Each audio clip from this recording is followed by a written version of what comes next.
finding on the hunt. It's 4th and 10, you refuse to punt. So when the shoulder pads and helmets crack, that's how you know that football is back, Jack. Let me hear you say, football is back, Jack. This high is wild and out of control. And we're gonna ride it every week till we reach the Super Bowl. Don't need no check downs. Give me big hits and quarterbacks. If you say this game's the best, I'll say it's a gag. Football is back, Jack. Football is back, Jack. Football is back.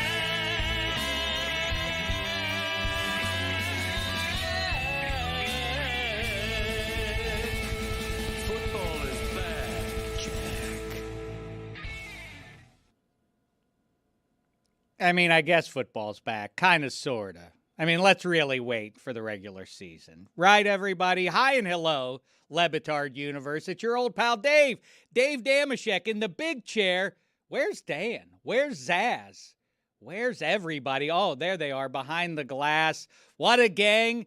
In honor of Zaz, let me say, we made it to Friday, everybody. Clap it up. All right, this crew hasn't worked. I can only imagine. Definitely. You know about that Friday? I can only imagine how sunburned Zaz is right now. A week on a cruise. I saw a photo. You don't have to imagine. Let me share it with you. I just had, while you do that, and it might look similar, I just had a sausage link to Zaz. I mean, I'm comparing the sausage link to burnt Zaslow. Best breakfast meat. Good place to launch the show here. I was a bacon guy forever. Yeah. And I recently, the last year or two, I've turned the corner. I'm a sausage man now. Well, I think it's important that you distinguish what kind of sausage, too. If you're going to lean in, go all the way. Sausage, link? Yeah, I go link. I think patty's a rookie move. I agree, but does anybody want to? Taché, it looks like you're maybe chomping at the bit and at a sausage patty to defend the flat circle. No, I'm not going with the sausage patty, but I will tell you something that's unsurprising, which is that my personal favorite is the chicken apple sausage. Of all the sausage. meats. Yeah, of all breakfast meats. Checks if out. I can get a chicken apple sausage somewhere, it's the thing I'm going for. You know about that fennel? Dave had the interesting strategy of eating a sausage link out of a cup. I've never seen that Yeah. before. Doesn't make it wrong. I've advocated for some years now. A lot of Holy people. crap, look at this sunburn we have from He's so Zaslow. sunburned. Oh, no. A little bit of Zaslow. Zagaki. Yeah. Gotta get the cheeks, man. When you're that bald, is it just forgetting that you have to put sunscreen elsewhere? He was definitely wearing shades and a hat, but he forgot that the sun bounces off the ocean. That's his new name now. Apple chicken sausage. That's what he looks like when he's out at sea. First of all, the people who eat the patty, and they'll try to justify a sausage patty because it's better on a bagel or an English muffin, but it's not. You just have to split your sausage link and lay it flat in that way. Now, I feel bad for Taché, that chicken apple sausage. You feel bad for me? Well, no, another. These thing are my taste buds. Okay, but listen, there's a difference between truly living. And I've had merely enough of an surviving. assault on the things that I like over the last couple of days. root beer, First, root jelly beer beans. jelly beans. Now, chicken apple sausage. Let me like what I like. Hey, Mike Ryan, I know you're upset about the the pregnancy of Miami not having an athletic director as we launch into another football season here. But as always, there are certain brands that will remind you that it could always be worse. You could be them. Did you hear the Purdue athletic director? Yes, I did. Tommy McClelland at his introductory press conference in West Lafayette, which also, I went to Indiana University, to be clear. And, West Lafayette stinks, and it begs the question, how bad must East Lafayette be? But either way, Tommy McClelland steps to the microphone to introduce himself to the world and Purdue's new way. Go ahead. Is East Lafayette just Lafayette? Well, I don't know. Why the distinction? Why would we have to carve out the western portion? Also, Is it so grand a land, Lafayette, that we have to carve it up? Also, like, there is a common misnomer with the southern tip of the United States. It's actually like more central than people realize. You can draw pretty much a vertical line from Miami to Cleveland. There's parts of Florida that are in the central time zone, so I'm not even sure if Lafayette is east of West Lafayette. Boy, that's a good point. You know what's the weirdest state in the union in terms of like the amount, its geography and how many states it touches is Tennessee. It's very skinny. It's a short state, but it's wide. It's very, very wide. I'm trying to make a joke out of somebody, but who is like little Maurice wide? Jones-Drew. Maurice Jones-Drew. Okay, I was looking behind the glass there. No one really fits that description. But anyhow, Tommy McClelland. Now, as a reminder, you guys remember the national championship game, right? Yeah. Carson Beck is in the news, and we'll get to him in just a second here. He's now on a pro football team. Bro, you remember it. Yes, I remember how it ended. Yeah. It had nothing to do with it. Yeah. Well, either way, Tommy McClelland is now the Purdue athletic director, and 6 months after Purdue's arch rival Indiana won the national championship, here's what Tommy had to say. Every recruit, every current student athlete will hear this message repeatedly. We are here to win championships. If you don't want to win championships, go to Indiana. I like a banter AD. That's a banter AD. That's a bar. He workshopped that. It killed in the room. Well, it's right. He's headed in the right direction, which is the one that Curt Cignetti, the head coach of Indiana University, took when a couple of years before they won the national championship, when he said, we're going to beat Michigan and Ohio State, and we're going to beat Purdue and all of that, and the crowd obviously went wild. Tommy's trying the same angle here, but he's ignoring. Did he also say we're going to beat Central Michigan and Eastern Michigan, Arkansas State perhaps? That's our non-conference schedule. Where is, by the way, well, fair, and they are kind of daring. Indiana University, the reigning national champion, is kind of daring the committee to leave them out because even though they're in the Big Ten, the best conference in America the last few years, they have a cupcake out-of-conference schedule, and they really only play one good team, which is Ohio State. And so Cignetti and company are daring the committee to leave us out. Oh, Ohio State came to Bloomington and whipped us. It's our only loss. You're going to leave us out? We're the defending national champs. It really does set up already to play tricks on the polls and the entire approach to evaluating who makes this tournament. Where is Miami ranked? I haven't even looked yet. Believe we're number 7, just behind Indiana. 7 is the absolute floor. I'm okay with 7. But if we were 8, I'd be pissed. You legitimately anticipate a big run out of the U this year? Yeah, in large part due to the fact that the team is very good. we're a loaded team, and the conference is. I mean, the national perception is accurate. It's not one of the top 2 conferences. I'll concede that. While I will also admit that I think the top 2 conferences are a little overrated too in terms of the narrative around them. But 7's okay.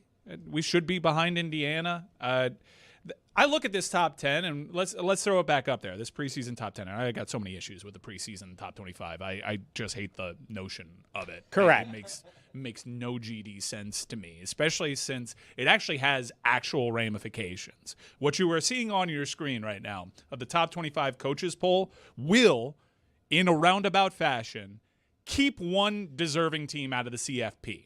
Just because the entire season is an exercise in confirmation bias for what we are seeing right now. And even more ridiculous than the coaches poll, top 25, which is just basically for entertainment purposes. It's a TV construct to try to get you to watch because the number next to it incentivizes it, is the ESPN FPI preseason index, which actually is used as a metric by the College Football Playoff Committee.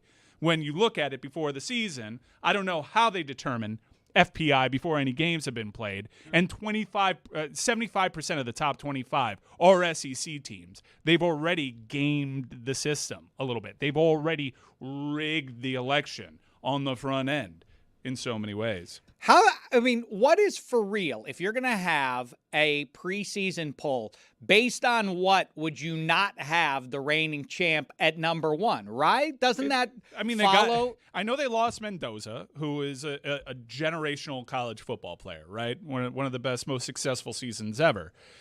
They brought in Hoover. They're still very loaded. They brought in a ton of talent. They were, by wins and losses, the greatest college football team ever. Right? I don't get putting them at number 6. Well, I don't understand.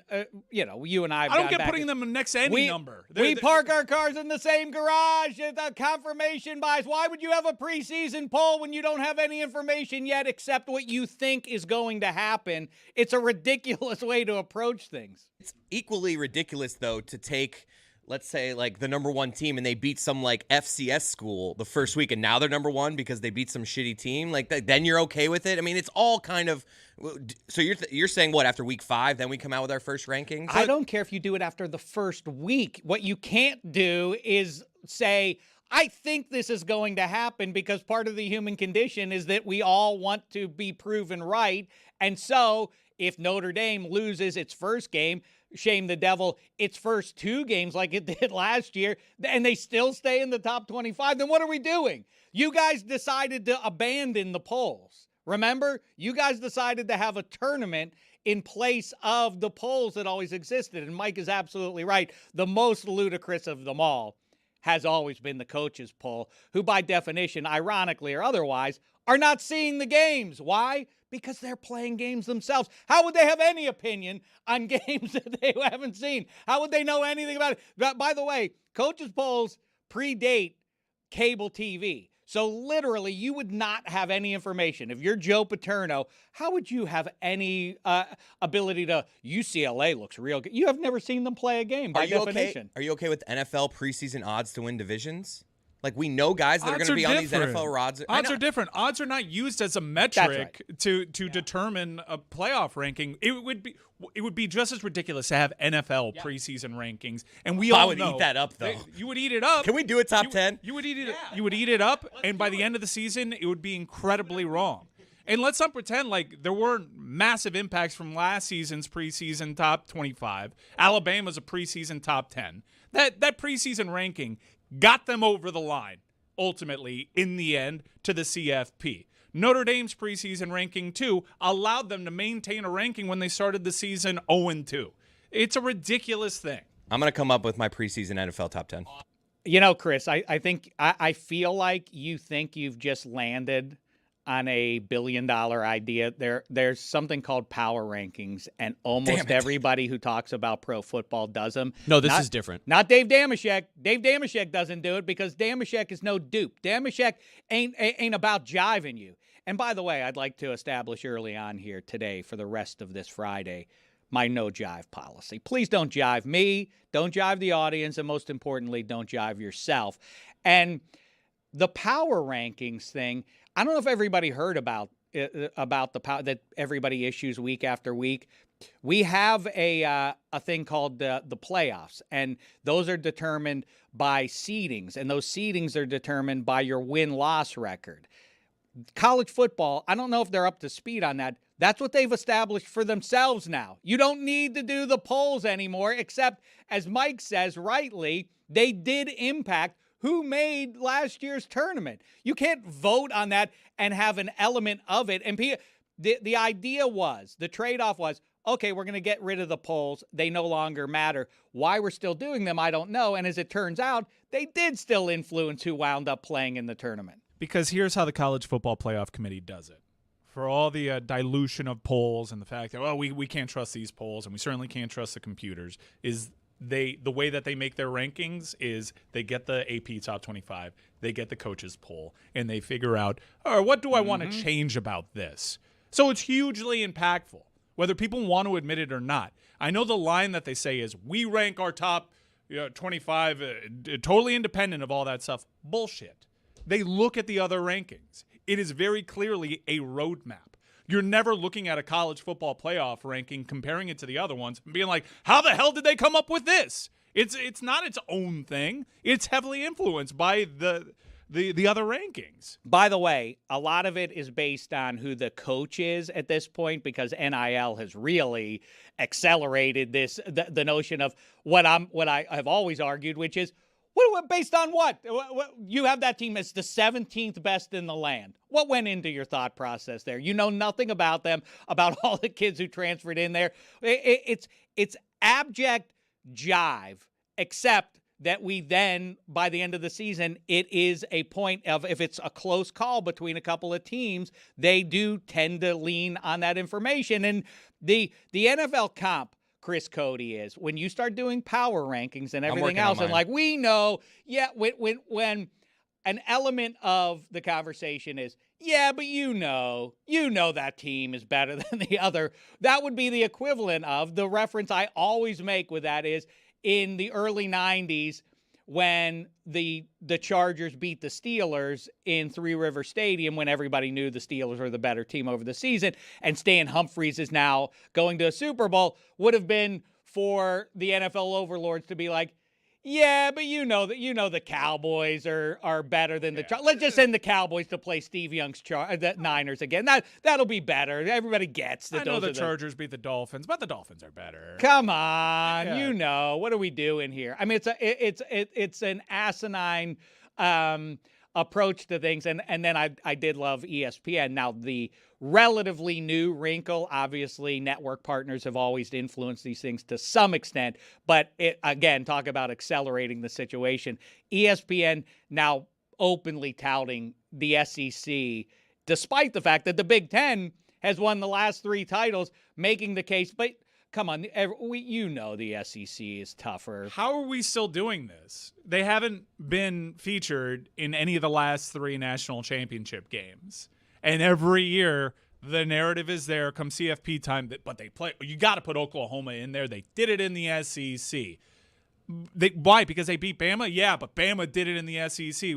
Bama couldn't do it at Tallahassee. Yeah, but the week in and week out grind. And then, inevitably, you have a team, say, like last year, Miami, and the year before that, Notre Dame, that'll just run through a handful of SEC teams during the college football playoff, and it doesn't carry over. We still continue with this narrative, and it happens again during the preseason. In the coaches poll, as you mentioned, Dave, is ridiculous.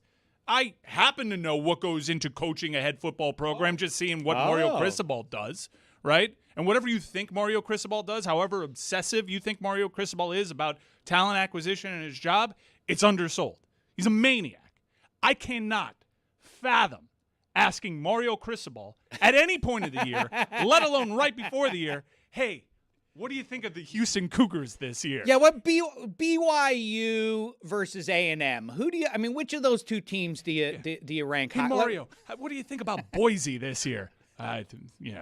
Probably 31st best football team in the nation. I don't know. I haven't really put pen to paper. Well, we're going to ask you to. Tell us about the Cincinnati Bearcats, Mario Cristobal. Hop off the phone real quick. Stop game planning. Stop trying to be a maniac about talent acquisition. Tell me about the Cincinnati Bearcats, Mario Cristobal. By the way, the reality is that the coaches themselves don't typically do that. The result is, you know better than I do, AD or information guy, you cast our vote for us. Taché. No, I mean, look, not to hold up a decade-old gripe that I really try not to bring up anymore, but we have examples of teams that have literally gone undefeated and then not gotten to a playoff because the argument is, oh man, we all know that schedule was more difficult, so who cares that those teams lost? We all know that team's better. Just look at their recruiting rankings. And that really is, it's no different from the SEC to the ACC as it would be from the ACC to the Big 12 or the Big 12 to the AAC. All of these conferences look up and go, well, why do we automatically say that you're better even though you've lost 3 games just because of the recruiting rankings that are in the uniforms? You have to see those teams play and decide to play it out. We know because at the preseason, they had a 17 next to their name. Exactly. And that basically sets the table for the rest of the season. We park our cars in the same garage, my friend. Well, the imbuing of powers that you may or may not have is never truer than in the SEC. This thing that everybody is expected to just accept as fact. But Bama had that gauntlet that they had to run through midseason last year. Go through those teams. Go through them one by one. Tennessee wasn't a tournament team. I mean, they're some decent teams. They're, power. They got fat off Tennessee and Mizzou, 2 teams that did not beat ranked teams. That's right. And, and the U. So, like I said a few minutes ago, I think Indiana, I don't know how intentional it was, but where it lands is they're kind of now in a spot. If they do, and if you go through their schedule, Washington probably is going to be good this year, back end of the season. Off the top of my head, I can't recall who else. They play at Michigan, do the Hoosiers, I think. They play USC in Bloomington. But bottom line is, it's not a real rugged schedule. Ohio State is the toughest game. Let's say that's the only game they lose. They are doing the opposite of what everyone counsels these days, which is, boy, you better have a tough non-conference game or two to legitimize yourself. I think this is the opposite. We're in the Big Ten. You know what? It's an SEC sort of approach, too, in fact, because the SEC, the other thing that they get away with ongoing that everybody just abides by is them, in week 10, just playing a preseason game against like a Division III school or something? I don't want this to sound like sour grapes. I don't want to use the example of last year, Indiana, because I truly think Indiana was one of the best teams ever. Well coached, incredible execution. Their talent undersold. They have a lot of NFL guys on that team. The example for Indiana and a soft schedule and gaming the system to get in the CFP was probably the year before, where they played absolutely nobody, and they weren't like CFP worthy. Maybe I'm a hypocrite then, because I could kind of understand. I think they did earn it, and obviously they wound up in the playoff, but there was some case against them because they had never been there. And what is going on in Bloomington, Indiana, the basketball school and all of that? But now with the information that we have, they ran the table. They beat all those heavyweight teams to get to number one and win the national championship. Maybe I am being influenced now by the new powerhouse program that Kurt Signetti has built over there in Bloomington, Indiana. We don't cry in the Midwest. We don't get all down in the dumps. If we lose, we pick ourselves up and we dust ourselves off and we come back the next week. We ain't no crybabies like are down in the SEC country. Is that your Bill Simmons impression? I'm always confused. Kurt. That's Coach Kurt Signetti. Well, it's really a testament to how bad you Bill don't Simmons. know what you're talking about. What? Mina Kimes, you're on Football America with Dave Damashek. I don't care about the Steelers. I care about Drake May. Drake May's the best. It's truly the worst Bill Simmons impression. It's the worst impression I've ever heard. Are you jiving? You sound like a South Park character. I am not jiving. What I am doing is I'll pull it back a little bit here. Everybody knows Cousin Sal from the Kimmel Show. Of course. That's his impression of Bill Simmons, and that's me doing my impression of Sal doing Simmons. That's kind of like when I do Harry Carey, I'm doing Will Ferrell doing Harry Carey. You get it. Any more thoughts on the breakfast meat discourse? Yeah, actually, I wanted to bring that back. I'm really glad that you did. Well, it's a very weird chicken. Okay, so first of all, chicken apple sausage. I move on from that because that's great. what you said is the best. It's great. So why I would move on from It that, is the I don't best. know. But Was the patty created simply for the breakfast sandwich? This is what I was about to ask, because I think that we, similar to the way that the coaches poll dismisses MAC teams like the Toledo Rockets, I think we dismiss the sausage patty too quickly, because ultimately its versatility is what jumps to the front of the table. Because yes, you can have it the same way that you would have a sausage link and having it on its own. But really the benefit is that it can go in an egg and cheese sandwich, and now you got a sausage, egg, and cheese. You put that on a bagel, sausage that's link about as can good as also it be placed between bread. In Oh, fact, I that's would all. argue the sausage slice is more it- What, versatile. you're gonna take a hot dog bun, put a sausage and a little bit of egg around it, and maybe wait. You got to splay it. sounds That's good, what you do. You You cut it at like splay an it. angle. You get it like the little flat slices. of- That's come what on. splaying is. You gotta do friend. work. There is actually zero versatility to a patty. No, you put It's the patty only in the made sandwich. for a sandwich. Although I do enjoy picking it up with my fingers, the patty, and eating it like a cookie. Well, but you already picked up the sausage link Sometimes earlier I'll dip this it in week. milk. But part of the delight of the link is its snap, Ah, that snap. You're right. You don't get the snap with the patty. You want the nice snap. There's do nothing like the snap. really better about the patty, and as Mike rightly points out, you just splay that wiener out real nice and put it betwixt the bread. Do what now? Yeah, I find it very Splay your wieners. satisfying to take it out of the casing You do. and grill it up real nice. Yeah. What do you do with the skin? Play with it a little bit and then throw it away. So wait, you doing homemade sausage patties? No, I mean, And then you put the skin over your face? Yeah. Sorry, When you say homemade, like we're not filling the casing. We're just getting some frozen Sausage sausage. of the lambs. That's what I'm doing. What Which person- is again an impression of an impression. Jim Carrey, cable guy. But by the way, I don't want to throw a grenade into the conversation, but at least on the very short list of best breakfast meats, bone-in ham. Bone-in ham. Bone in. I do like a breakfast disgusting. ham steak. Like Yeah. the flat. Yeah. Here's what you I've never do. had bone in ham. File this one away for the holidays. A lot of people have a big ham at their Christmas table, and then there's invariably going to be leftover ham. Here's what you do: you throw that ham into the fridge overnight. You pull it out first thing when it's time for breakfast. You carve off some pieces of ham. You drop it into a pan. Listen to it sizzle up. Oh, the Next sizzle. stop, Talk to me, Cloud Dave. 9. Right? Yeah. Hey, Mike, or the gathered group. I'll here. take it. It's mine. Call him The ISO. guy who lost in the national championship game, and assumptions made about him as a college quarterback, now turning into assumptions about what kind of pro football quarterback he'll be. And I like the late great Jerry Orbach at the end of Dirty Dancing, when I'm wrong, I say I'm wrong, and this is an offshoot of that. I counsel everybody every summertime, don't look at August. It's like in the movies, like don't look directly at it, kind of thing, or you'll turn into stone, kind of thing. Don't look at preseason football. It's only going to trick your brain. It's a month-long lie for your eyes. And I watched one drive from Carson Beck, and I was seduced. Did you know that Jerry Orbach donated his eyes to an eye bank, so there may be people walking around on the planet Earth with Jerry Orbach's eyeballs in their face? Look close at my left eye. Notice a difference there? Oh, hey, Jer. When I'm wrong, I say I'm wrong. Carson Beck looked incredible last night, huh? He That was a sure little bit did. of a surprise. I do have to take a quick, if I can critique one thing before we jump into the good of Carson Beck. 19? That's the number you choose? You're a quarterback? Like, what? You can have anywhere from 1 up to 19, and we can have a conversation about 0. And I don't know if they've now completely outlawed 20 for QBs, but 19 may be the worst number for a QB.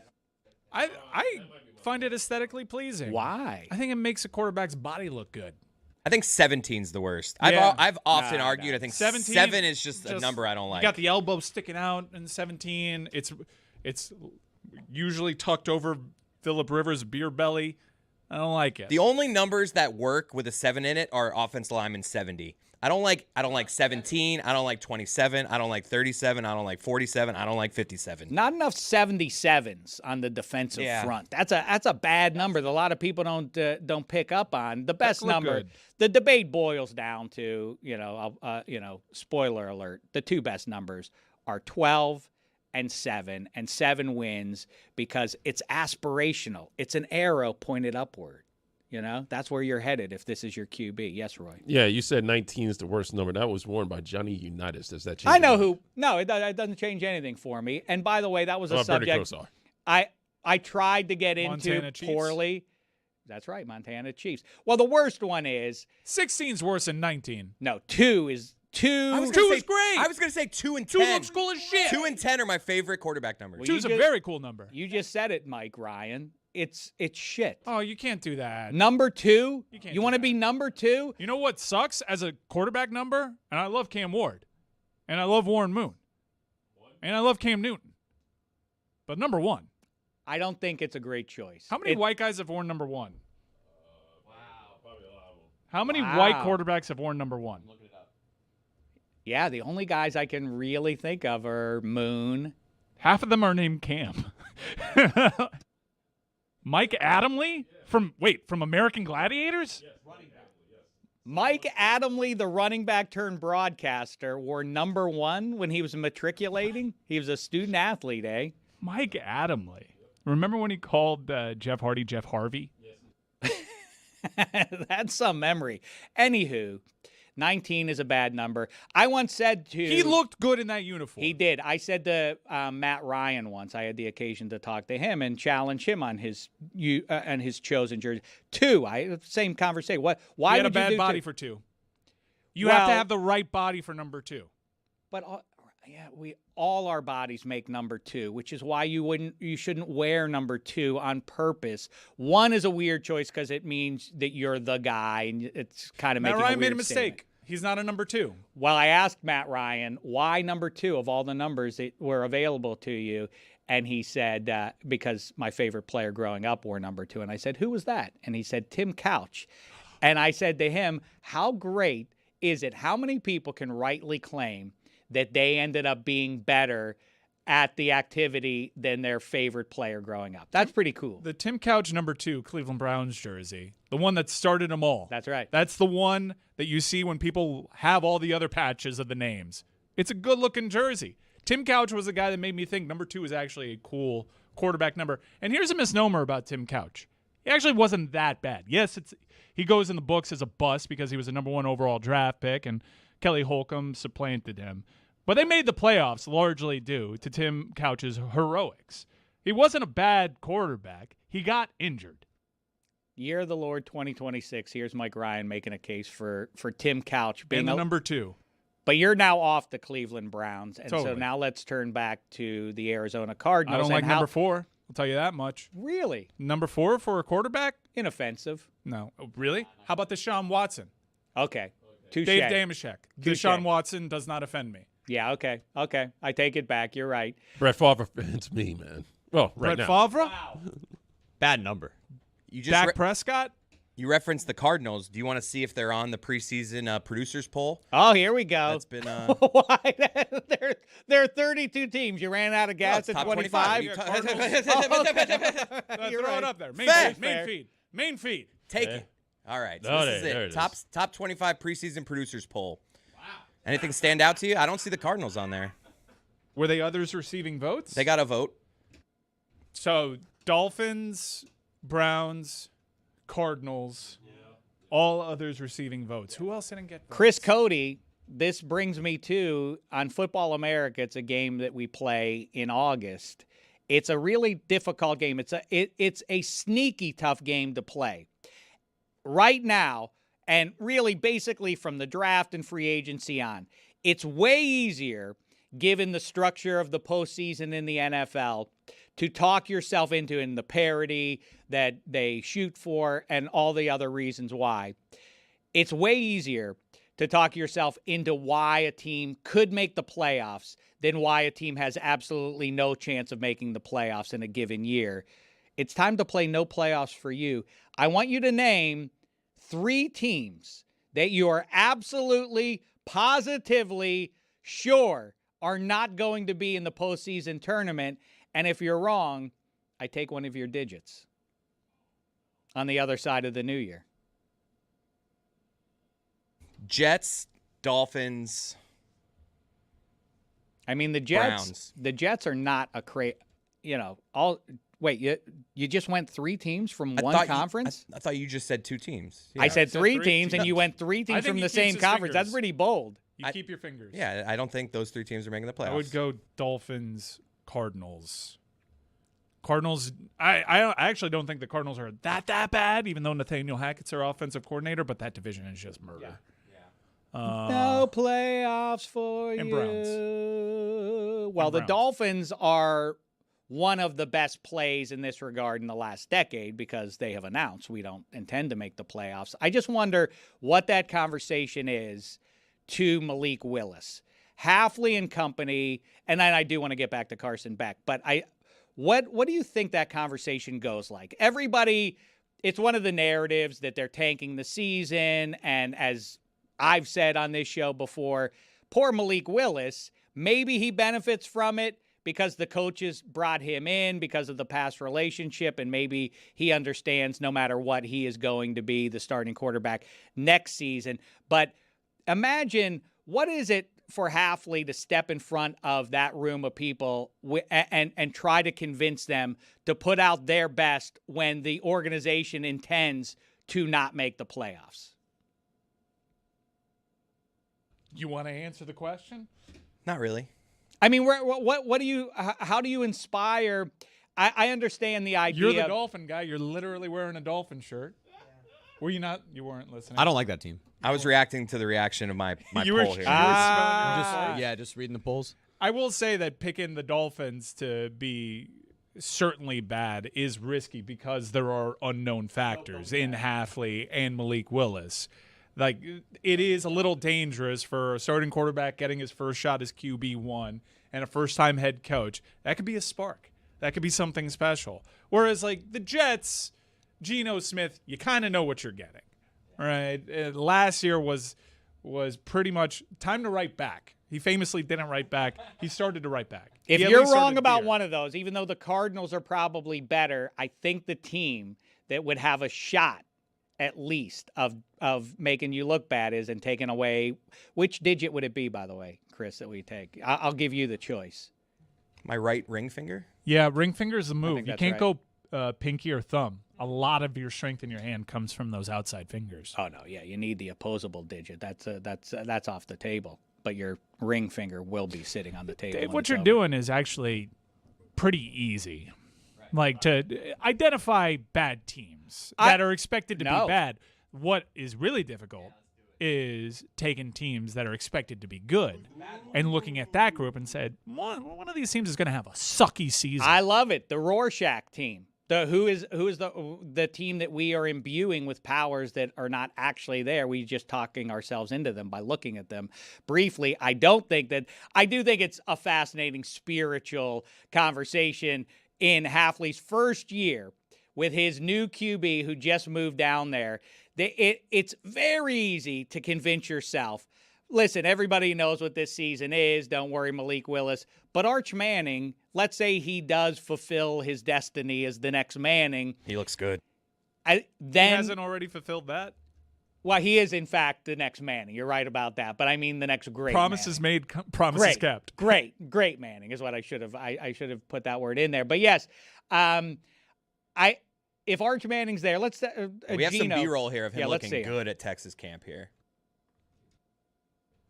Yeah, I mean, he's just He looks classic. good in shorts. Oh. As we know, that's a huge part of it. That looks like Ooh, a spiral. Is that a 70-yard throw? He did throw a spiral, which is nice for him. Wow. Yeah, Which is unlike his uncle. I Old am- 18 didn't throw a ton of spirals. I'm taking the courageous stance of thinking that Arch Manning's going to be okay. I think he's going to be all right. Last year, a lot of people jumped off. I held on to that stock. But did you just bring him up through the context of should the Dolphins, if like Malik I just think it versus sets Arch? up for, it's a really weird spot for Malik Willis to be in. That, don't worry, man. And it does call into question his decision making as well.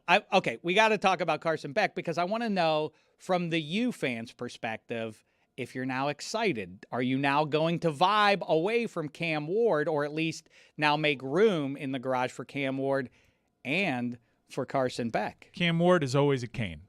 Always going to be a Kane, no matter what, even if he flames out in the NFL, always a Kane. With Carson Beck, it's a little bit more complicated. He did substantial winning over at Georgia. When people close their eyes, I think they still think of Carson Beck as a Georgia Bulldog, even though he threw the last pass of the last football season. But here's what I'll say. If he's good, I will claim him. And if he's not, If he's you'll not, put that's him a on Georgia Bulldog. Georgia and call him That's a Georgia chicken Bulldog. apple sausage. Yeah.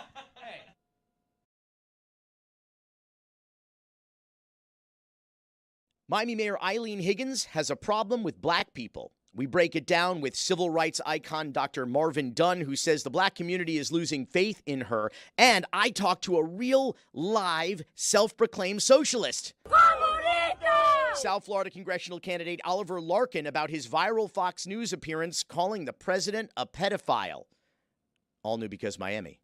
Friday on Mystery Crate, we've got a bachelor party, and I need to know, are you an itinerary person or are you not an itinerary person? The entire Mystery Crate crew jumps down my throat and tries to tell me that I'm a little bit too bossy on Danny B's brother Johnny B's bachelor party, which I don't agree with. And speaking of Not too many activities, completely normal. Speaking of jumping down your throat, algos. Yes, we dissect algorithms. Mine in particular. I hated yours. No, mine was good. I hated If you're yours. tuning in for anything this week on Mystery Crate, tune in for my algorithm. And if you listen to the main show, Chris actually said some stuff earlier in the week that hints toward what is on his algorithm. So that's what a little a bit of a tease. nugget for you. What a tease. An update on Camp Fiesta, and Rose doesn't know lyrics.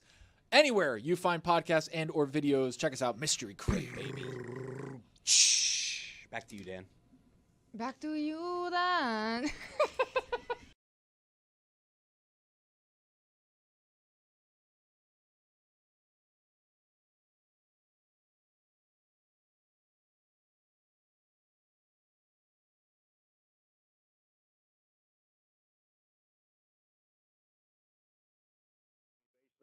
Said without saying he smokes a nice one, every once in a while to relax. Do you think maybe he was on Devil's Lettuce a little too much? He was a little too passive, perhaps. What? What, think that they're high? Do you think that was a factor? No. What? Do we think that Steve Eisenman struggled because he's a pothead? Is that what you just asked us? No. No, I don't. And did he admit that? No, I feel like if he admitted that, are you on the Devil's Lettuce? Are you the pothead? What? All right. Well, there's that. No! Gas bag of the week. Does that deserve applause? I love radio remotes. Birds chirping in the background. The soft sounds of you adjusting your headphones. Are you on the Devil's Lettuce? The fact that that's probably a car dealership. Oh, that's hot. I like that. I'm an audiophile. Down at Potemkin Mazda. So is Roy. Roy is, I don't know what that look is on Roy's face, but Sonically it pleasing. looked a bit like old girlfriend longing. She was a real Hellcat. Yeah, real tomcat. I love that. Oh, hey, Gary Abar. I'm getting a little. My return is a little too loud, Gary Abar. Oh man, Where's Tree? Oh yeah. What's the ISDN settings? G.722. I get this joke too. We got a backup coupler. Hell yeah, G.722. It's a good call by you. Gary Abar, Jeremy, was the most competent of all of the engineering and audio help that we had. But that particular sound that Roy just played that made him both nostalgic and longing in a way that is weird. There's a little nature in there. But what you really hear there that is making Roy laugh, and it's what Zaz is appreciating here as well. Rare is it that you get the sound of what it sounds like on the very lowest rung of the show business ladder. And this is below that. So you got the lowest rung of the show business ladder, and then you've got where you plant the ladder underneath that. And then underneath that, then the car people coming by, and you're surrounded by used car salesmen, and Ed Williamson is up your ass. Just 500 due at signing. Tax tagging time. We got a bounce house here for the kids. The cookies are warm and the coffee is hotter. My father would show up at those when we weren't doing the remotes just to have the pigs in a blanket that have been there since Wednesday on a tray where, Julio, the sad car dealer guy who's finishing 9th place just out of the bonus that week is sniffing around as you're talking about Lusaka Polite. Got Defo in the corner asking trivia questions at JM Lexus about the 1970s Knicks. I love it. That's where we started right there. Gary Abar is the height of the professionalism. I don't know why they did that. Look, people in Gary Abar's position in my history in this business, every last one of them has been insane. Gary Abar's the only sane one. He's a beacon. He was the only guy. That guy was a lighthouse. That guy, whenever that sound was happening, Gary, the birds are too loud. I wasn't expecting those at the car dealership. Also, there's an alligator in lot 3 because we're in the Everglades. Ed Morse, of course. All of it has bored Mike Ryan, so I'm going to try to lure him back with a baseball conversation that I think a baseball conversation will get him. Yes, I know. I get it. I know that this is why you drifted off into the sea over there. Fall camp opens in 2 weeks. But Joshua Kuroda Graver for the Oakland Athletics, if they are still indeed, ouch is what he said, because he's got a ruptured testicle. He's on the injured list with a ruptured testicle. Tony, what did you just do? I'm out on that. I don't like that. You wanted to draw us back in, so why don't I show a video of a guy's ball exploding? But it's because it's the worst injury in sports. Yeah, but it's also like the third time I've seen one of these. Okay. I'm also being told, that this guy got up, got a base hit with the ruptured testicle. He's not wearing a cup. This is a foul ball. You can still, dude. I mean, point-blank range. Guys don't wear cups. Yeah. Catchers wear cups. You can still get an injury with a cup on, though. At point-blank range like that? Oh, yeah. Okay, so you said you've seen this Microplastics 3 times, Mike, and the thing that I feel like I have to correct you on, because I'm going to say that it was the 90s when I learned of some sort of Seattle Mariner catcher who got a foul tip and got an injury that I'd never heard of before, which is a fractured testicle, okay? So that's when I learned of the fractured testicle. I've never before heard of the ruptured testicle. This is a new phrase for me. He's on the injured list now. I was not aware that that was a thing. Are all of you aware that ruptured testicle is a thing, that you could go to the doctor and you're going to get the diagnosis, you've ruptured your testicle? Honestly, it's the opposite. I didn't know you could fracture it.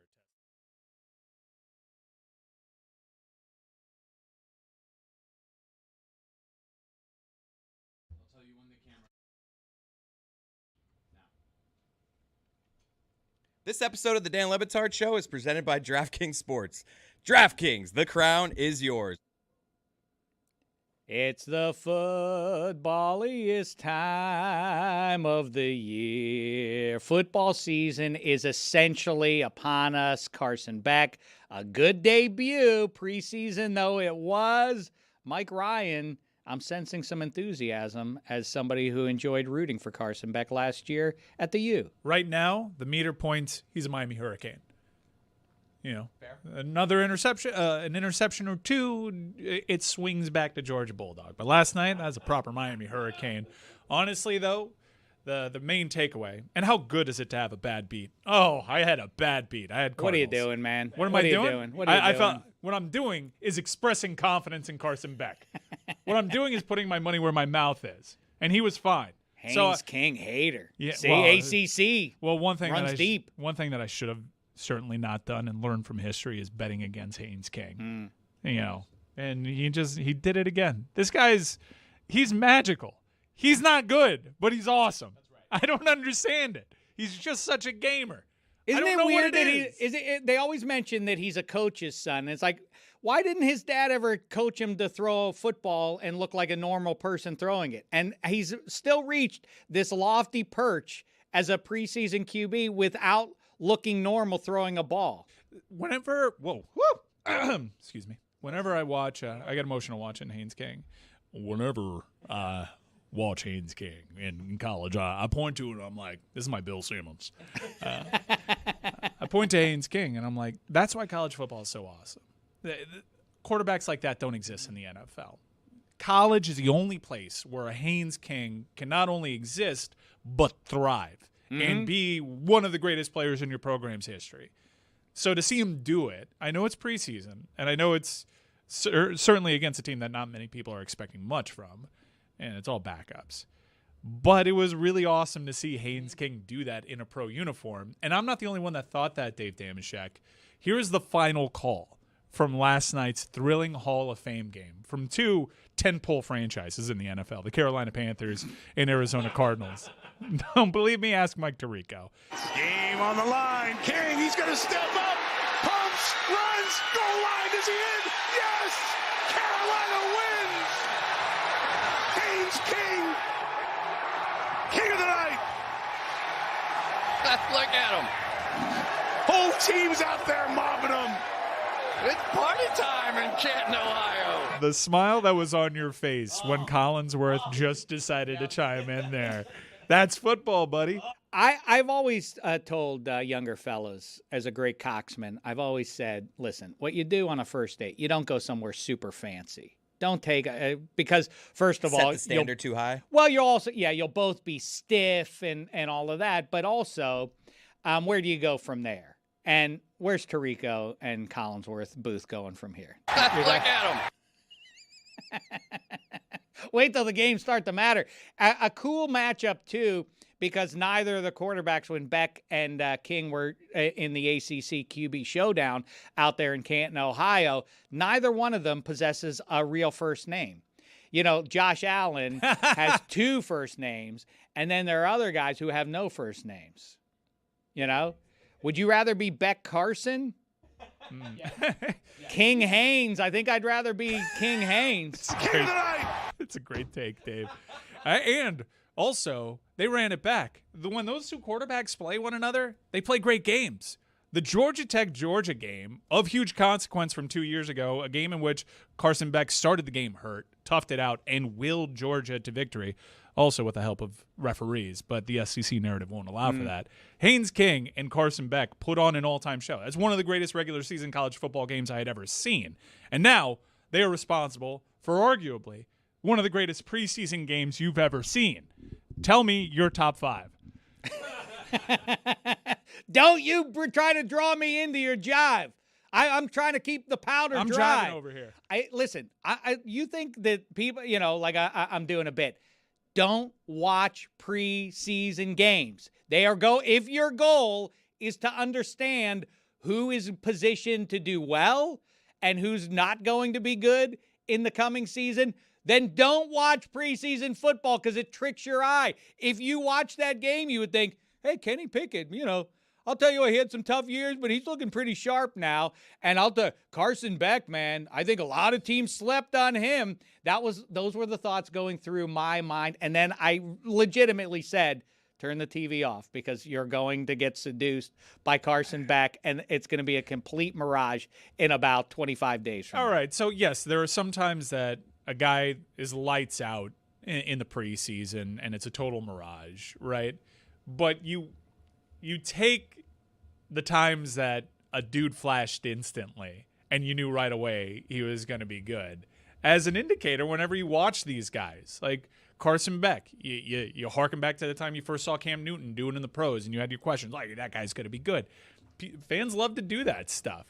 All right. So, yeah, okay, it's a fun exercise. But if you're really trying to evaluate that, as I say, it's an illusion. It's a lie for your eyes. You don't think Haynes King is going to be a starter in this league? I think some people... Doubt him at your peril. Legitimately, Jacoby Brissett probably is sweating just a little bit today because now there's going to be the Cardinals fan base, the 8 people in Phoenix that care about that team, are probably saying like, oh, number 19. That's the answer. That's the future. By the way, I should mention Pablo Torre while we talk jive with another great report, unless you're on the Clippers side or on Kawhi's side. He's coming up at the top of the 10 o'clock hour, I believe, is when we have him booked for. Wait, I don't know why you just did that to me, Roy. Was that wrong? That's classic radio right there, Shouldn't mention the hour that it is because it's a podcast. Yeah. All right, well, listen. Dan took today off because he is elated because Pablo's reporting made the bottom line on ESPN. Yeah, so he was just fist bumping. The Daktronics story is now a lead headline on the bottom line. Congratulations, Pablo. Well, that's only the case with ESPN because it has the word Dak in it. Right, exactly. Yes, well done there, Taché. 5 minutes, Pablo will be here. 5 minutes? Yeah, in 5 minutes. Yeah, 5 minutes. Yeah. Oh, you're right. Okay, so he's coming up in a few minutes. You're the one that said the time. You're right. I was a mistake. I don't have to be attacked and dragged over the coals for it. Radio. What happened, and I'm not one to live life in the rearview mirror. except that I do want to go back to that Hall of Fame game last night and further back by about 3 hours than Tirico and Collinsworth going wild over the last-second touchdown. In the pregame, Mike Tomlin, who used to be the Pittsburgh Steelers head coach, is now an analyst on the pregame show for NBC, and they asked him about his replacement, Mike McCarthy. Do we have some of that sound? Nope. You and I agreed before the show. You were like, no, I'll just describe it to the people. Hey, stop explaining the show. Touche. I thought we were going to pull. Thanks for scaring the shit out of me, though. Describe it at the top of the 10 o'clock hour. Pablo. I thought it was It's the chair. I thought it was very interesting. Where do you come down on? I mean, he was the Pittsburgh Steelers head coach 6 months ago. Don't worry, Dave. It happens all the time. But you probably say we're not going to do something, the chair says you are. Yeah, it and you should probably explain it to the audience. Listen. No, you know what? My bad. Look at him. Do you feel the need to talk about media and streaming rights? I would like to talk about this. Mike Tomlin was the head coach of these Pittsburgh Steelers for the better part of 2 decades. Would you like to avoid the Rossini story? We covered that, but good. And by the way, I thought Dan's explanation made all the sense in the world. ESPN should be talking about a reporter who doesn't work at ESPN, should be covering that story, or should they be covering the head coach's marriage? That's a weird thing to dip into. No, either direction. I understand it is a dust up that transcended the two people, but his logic behind it made sense. All right, go ahead there, Mike Ryan. Super El Nino. We're all gonna die. Anyway, Tomlin said... Munitions running low. Critical. Your thoughts. Tomlin... Race. Just race. Black, white. Do something with it. Uniquely Miami.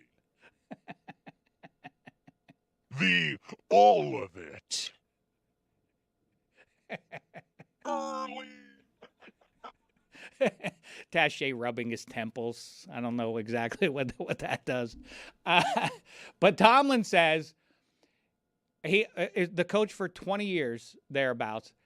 He now calls the Steelers them and they. Where do you come down on that? It'd be odd. I think we'd make fun of him if he said we at this point. Black bodies breaking. Gladiator spectacle. Hate when people use they, them pronouns. It's very strange, the arm's length distance he now has from this team as he talks about how they went 10-7 and how they haven't won games, and the expectation is and the standard is, yeah, that was you the whole time, man. That was you for the last 20 years. I thought that was interesting stuff. Also, with Hall of Fame weekend here, I'm reminded of I think when, we'll see during the speeches, part of the ceremony will be that they take a drape off of a thing off of, and there will be a head statue, a bronze head statue of Drew Brees and the other guys, and it's a bust. If you're the best, if you're one of the very best, you get a bust. But also, if you're one of the very worst, you're a bust. Bust is our rangiest word. Jeremy, look up the origins of dust up. Why do we call it that? What is a dust up? I've said something similar to what you're saying with bust, with washed. Like, you call someone washed. Jeremy, why is something washed? It's a bad thing. You're washed. Used up. I enjoy it when I'm Isn't washed. it good to wash something? I enjoy being washed. You're born anew. I'm right. clean. Yeah, you're clean. Yeah, but yet if I'm an athlete and I'm washed, that's bad. Help me with this. Help me understand. You could be a head statue, or you could be an all-time bum at the sport that you were supposed to be good at. You can be Jamarcus Russell or Drew Brees. Right. You could also be boobs if you're bust. And also, you could. Hell yeah. The coppers. I always have to tell myself, no, they don't mean that. They mean that when they say bust. Yeah, the coppers. I'm a red-blooded American male, Dave Damashek. Go ahead. Say your filth. You want to work blue? That's your business. Busted's boobs, first and foremost. Oh, I thought you were going even bluer. Oh, well, there is another type of bust. And then if you're grammatically unsound, you can bust a watermelon. Right, but I don't like using bust in that way. Yeah, what? I'm gonna bust. It's just is that MC Light? What is this? Are you're evaluating? Well, the, when the I say blue version, when is I what yeah, you're doing? when do you say? When I say like it depends on the decade, because I'm about to bust. Ooh. How does he mean it? Sorry, honey. I'm about to bust. How does he mean it? It depends on the decade. Yeah. Because I'm about to like spit a mediocre rhyme right now. Or you can be busted. Or orgasming. Bust a rhyme. Well, say now that right and arrest. Is there another contender to the throne that is bust as our rangiest word in the English language? Let's ask a Pulitzer Prize winner when he gets here. When we say bust, what is the way that you use it the most? Top 5 ways. It's a very rangy word. Perfect. He joins us right on time here. He has some other stuff he wants to talk about, but here he is from the guy. He finds it all out. It's Pablo Torre. How are you, fella? Pablo. Congratulations, Hi, guys. muzzle tov and otherwise, to you on another breakout story here. Thank you. To quote the Ghostbusters theme song, busting makes me feel good. I don't know if that's entered the discourse yet, but busting also can be, you've caught someone doing something. And so maybe there's that from the federal sense. I don't know. That's how Pablo uses it, because he just busted Kawhi Leonard again, allegedly, to protect us from legal ramifications. Look at him. All right, so just to bring up to speed, another layer now with the Kawhi Leonard experience and the Clippers, and it seems as though, and what my brain always goes to with this particular story that you continue to find new layers of, Pablo, is it really reminds me of Tom Brady with the Patriots. And do you see the connection there with the TB12 stuff and all of that? Does the TB12 stuff walk so that the Kawhi Leonard stuff can run? So what's interesting there, of course, is that Tom Brady took materially less money to play for the Patriots, enabling all sorts of other salary cap, hard cap flexibility in the NFL. Kawhi, the last extension he took from the Clippers was sub-max. But part of what's so glorious about this story is that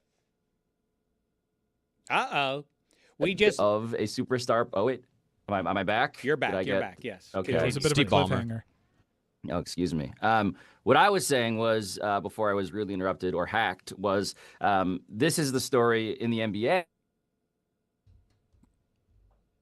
as well as allegedly the money off the books.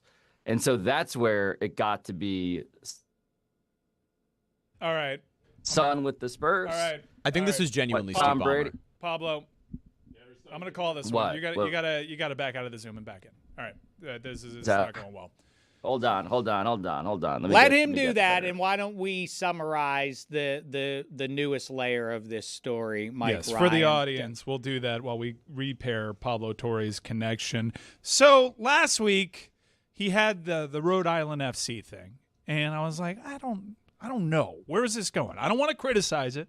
I don't want to call it a nothing. This is not important, but I'm vain, and I have to say this. Do you know I went to see Rhode Island FC play a game 2 weeks ago? Why weren't you on the episode? You had way more background knowledge of the second tier of US I had never soccer. heard of them until I went and watched them play the Pittsburgh Riverhounds, reigning champs of whatever league they're in.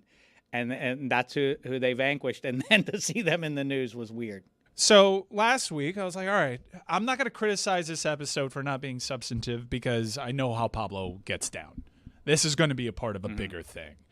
And 1 week later, it was indeed part of a bigger thing.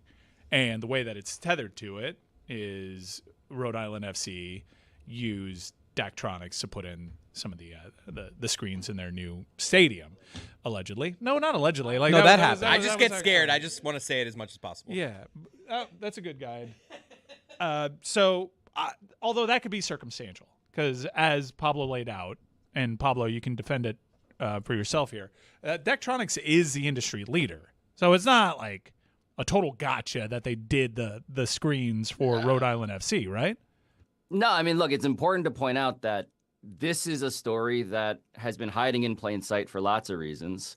One of them is that Daktronics is just a scoreboard company that lots of people use, right? And so, look, the RIFC connection here, if you want to just jump right into that part, which is like, a thing we are still, of course, unfolding and investigating. Daktronics, at the time that they got into business with the Clippers, was worried about bankruptcy.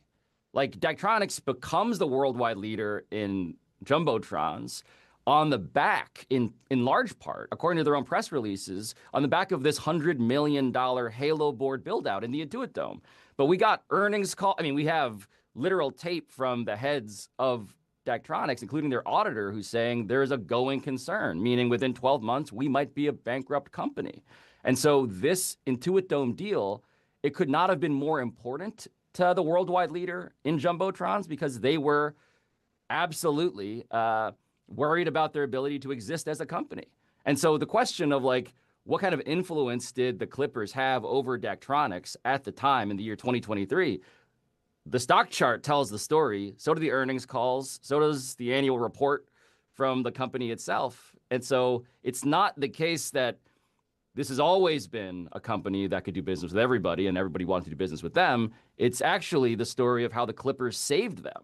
And so then what happens afterwards? Well, it turns out simultaneous to that Intuit Dome build out, in this exact same timeline, they are building a video board for the Rhode Island Football Club. And we leave it at that in this episode, but you can surmise that this is something that we are extremely interested in.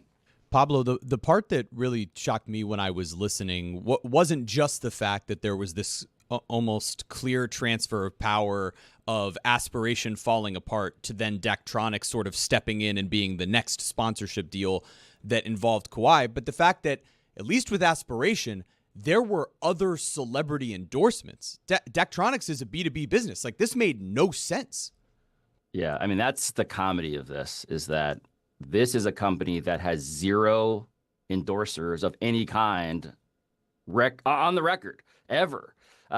We talked to a half dozen former and current Daktronics employees who said literally that, like, we're a B2B company. You don't like buy a jumbotron at Walmart.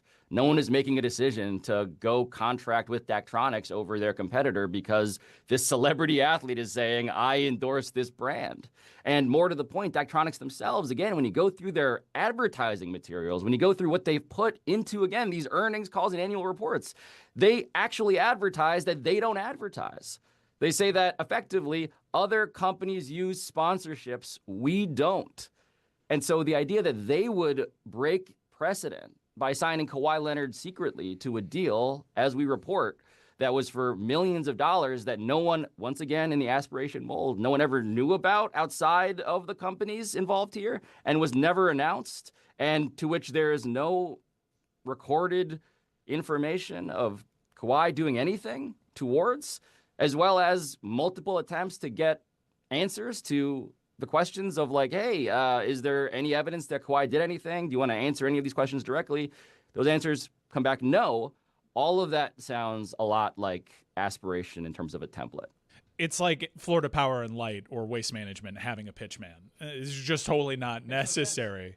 And it makes no sense. And I think that through your investigation here, Pablo, this seems, given the background, because Aspiration had a ton of endorsement deals, and you could argue a ton of those were also no-show jobs. This one, hiding apparently, I guess, in plain sight, is really, really damning. And ESPN is running with this, where they've picked and chosen which of your reports to run with. This one's getting bottom line attention. This one is sending shockwaves throughout. How many of these things could Kawhi Leonard possibly have? This seems. I don't understand for the life of me why it's so messy. And it really, and I know I don't want to put you in a place where you're guessing because you're investigating Kawhi right now, but there are so many of these with Kawhi Leonard, and the response from the NBA is so weird that the conspiracy theory starts formulating in the mind that the NBA wants this to go away because maybe what Kawhi is doing isn't so outlandish by NBA standards. Well, this is what's at stake here, right? Adam Silver, if you listen to his own words, when he talks about cap circumvention, when the NBA itself investigated the Clippers in 2019 because of complaints from the Lakers and the Raptors direct to the league office about how Dennis Robertson and Kawhi Leonard were asking for things in circumvention of the salary cap in order to sign as a free agent, right? Adam Silver clears them and says there's no evidence, but reiterates salary cap circumvention is the cardinal rule of our league. Relatedly, by the way, in 2015, when Steve Ballmer's Clippers are investigated because they offer this deal with a team sponsor, Lexus, to DeAndre Jordan, there is a fine. There's a $250,000 fine that says you can't do that. You can't do that in your free agent or in your presentation behind closed doors to a free agent like DeAndre Jordan. And they were punished for that. And so the point that I'm establishing here, Mike, to your question is this is a pattern. As much as I would like to be the guy who discovered salary cap circumvention with the Clippers, the first one on this planet to ever do that, it goes to 2015. And it goes to the question of what does the richest owner in American sports want to do and what is he not able to because of these pesky cardinal rules. And so the question of how many of these are there, I continue to quote Michael Winger, the general manager of the Clippers at that time. This is now 23, 24, because he says, quote, how many bleeping side deals have we made with Kawhi?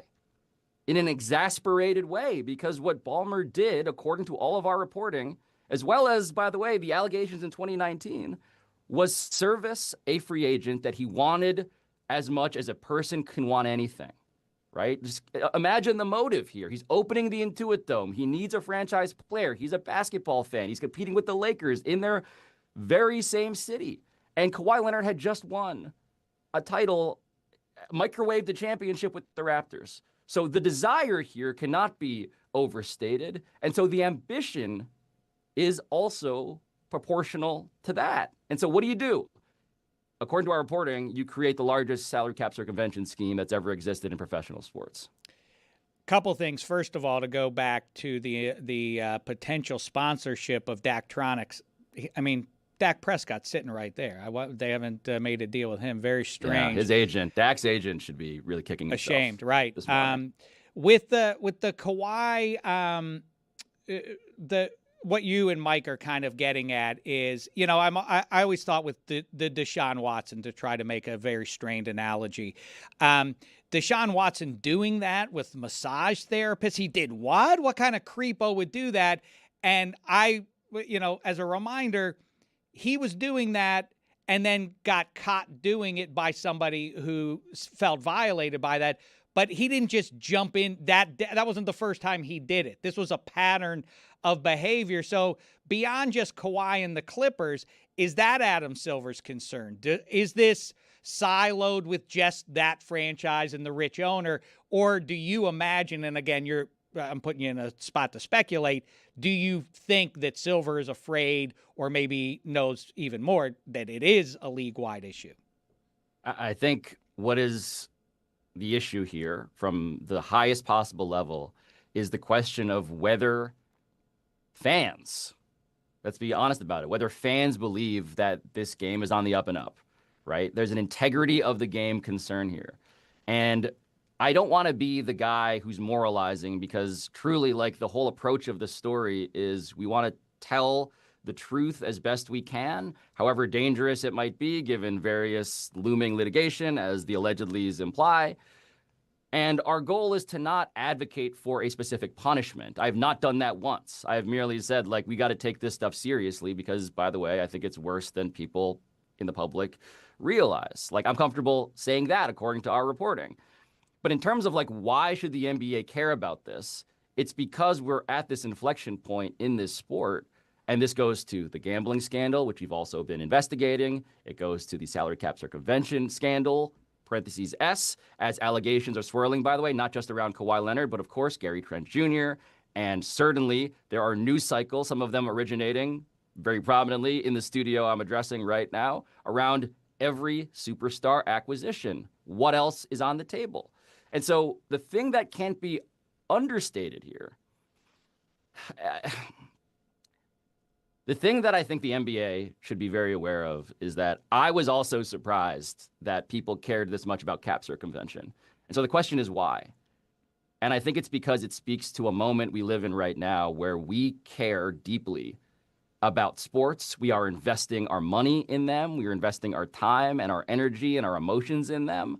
And if you don't think the thing you are betting on, literally and figuratively, caring about with the emotion of an ancestral inheritance is actually the thing it's claiming to be, is actually the thing it's selling you, then you have a business problem. And so I just start with the grassroots level of what fans think, because that's what's been astonishing. People feel like they're not being told the truth. And after an episode like this, in which we show the ways in which Steve Ballmer hid his identity, according to the LA District Attorney's Office, behind an LLC to build the dome in the first place, it's hard not to sympathize with people who think that the billionaires are saying stuff behind closed doors that they don't want you out there in the public to know. Still trying to piece together what you mean by in this studio. And I look down on my jersey. I'm like, did Inter Miami do something? Well, I mean, they famously did with Apple, but they actually have designated player rules. And maybe, I can't believe I'm about to say this, maybe an actual professional sports league can learn from the MLS in that you can literally pay a designated player whatever you want.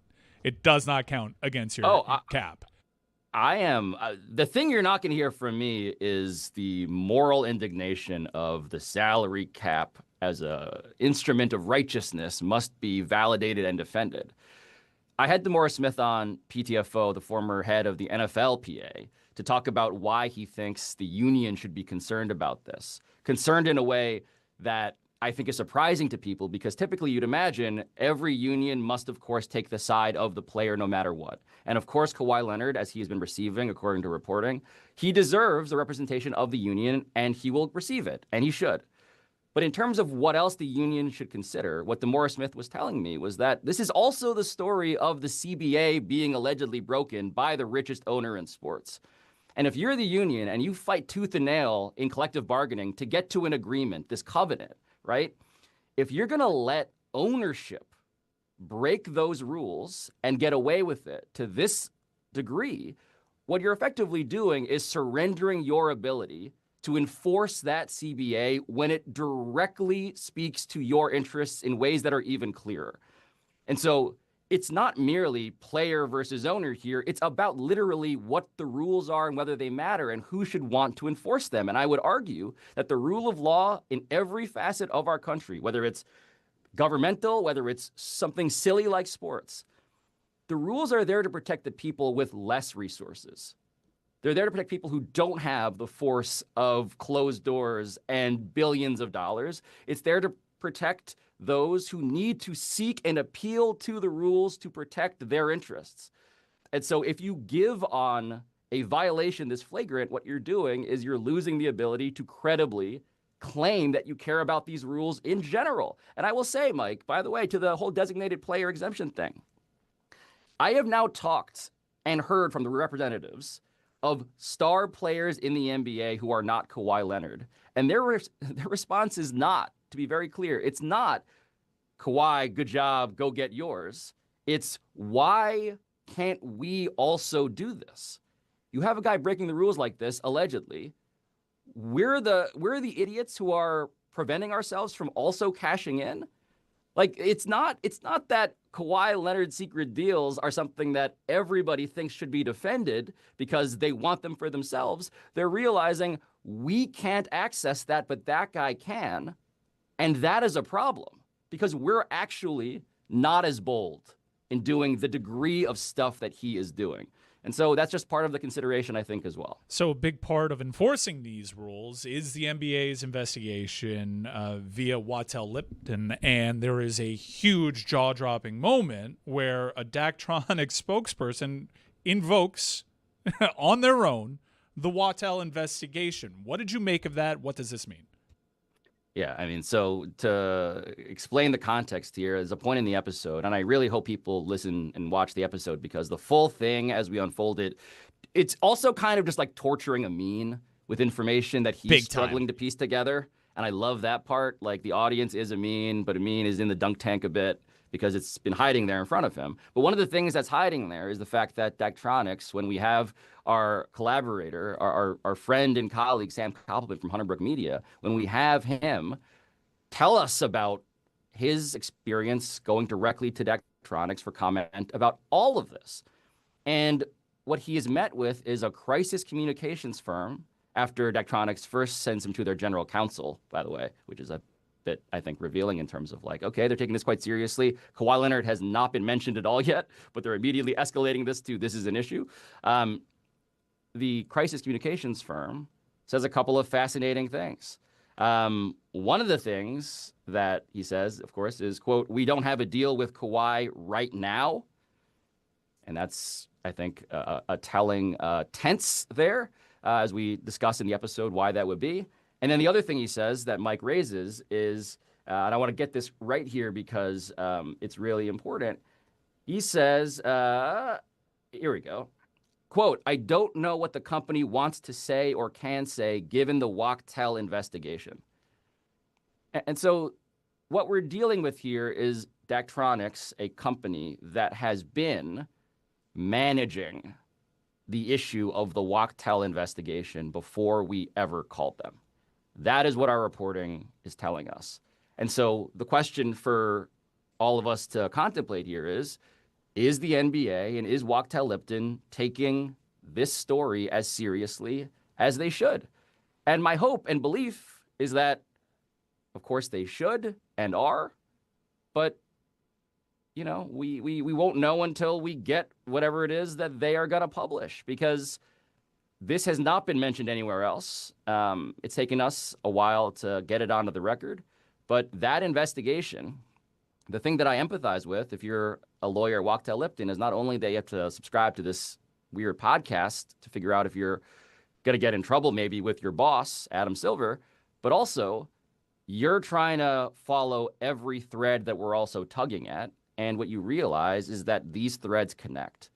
According to our reporting, everything we're telling you, we are telling you for a deliberate reason. That's the story of how we structured this episode. It's the story of why we did it after the RIFC episode. It's the story of why it is that no one can rationally explain without cap circumvention why it is that Kawhi Leonard keeps getting multi-million-dollar secret deals with Clippers partners that are never announced and which no one has any evidence that he did anything for.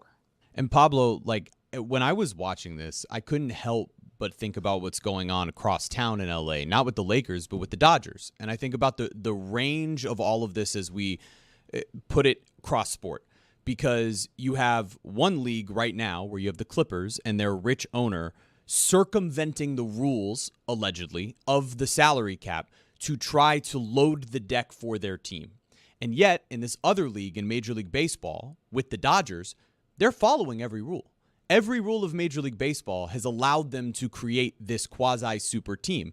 And yet, what the Major League Baseball owners are doing is saying, we need a salary cap for you, the fan, to prevent the Dodgers from creating these super teams and acquiring these superstars. And yet, you have the Clippers right here in the same town with the rules in place, potentially skirting those rules and being able to acquire those superstars. So for the fans, for the question that you're asking of is the NBA paying attention, for the question that Dan asked last week of like, why don't fans seem to care more? I think that's the way we can position this, to sort of look at the attention of, yeah, it doesn't matter if Kawhi Leonard individually got some more money. It's the greater conversation of, why are these rules even in place to begin with if the richest of owners can skirt them and effectively create a super team for themselves that other organizations don't have those advantages to create?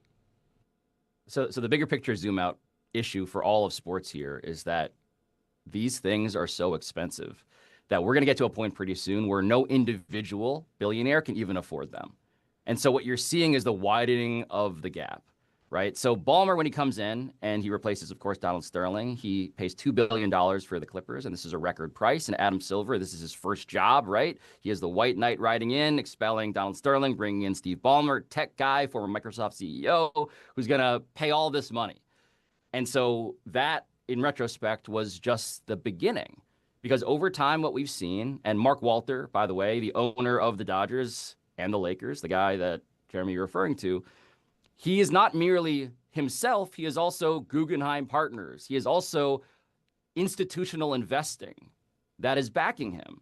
And so when you get to teams being valuated, as the Dodgers and Lakers are, at $10 billion plus, or whatever it is that the market rate is at this point on August 7th, 2026, what you're getting to is a class of owners who are either institutional investors, meaning hedge funds, private equity, conglomerations of people, and or hyper super wealthy people like Steve Ballmer, who have $140 billion at their disposal, and they have advantages that allow them to do things that the rest of the former sort of understanding of owners that we used to have, those guys, it makes them look poor in comparison.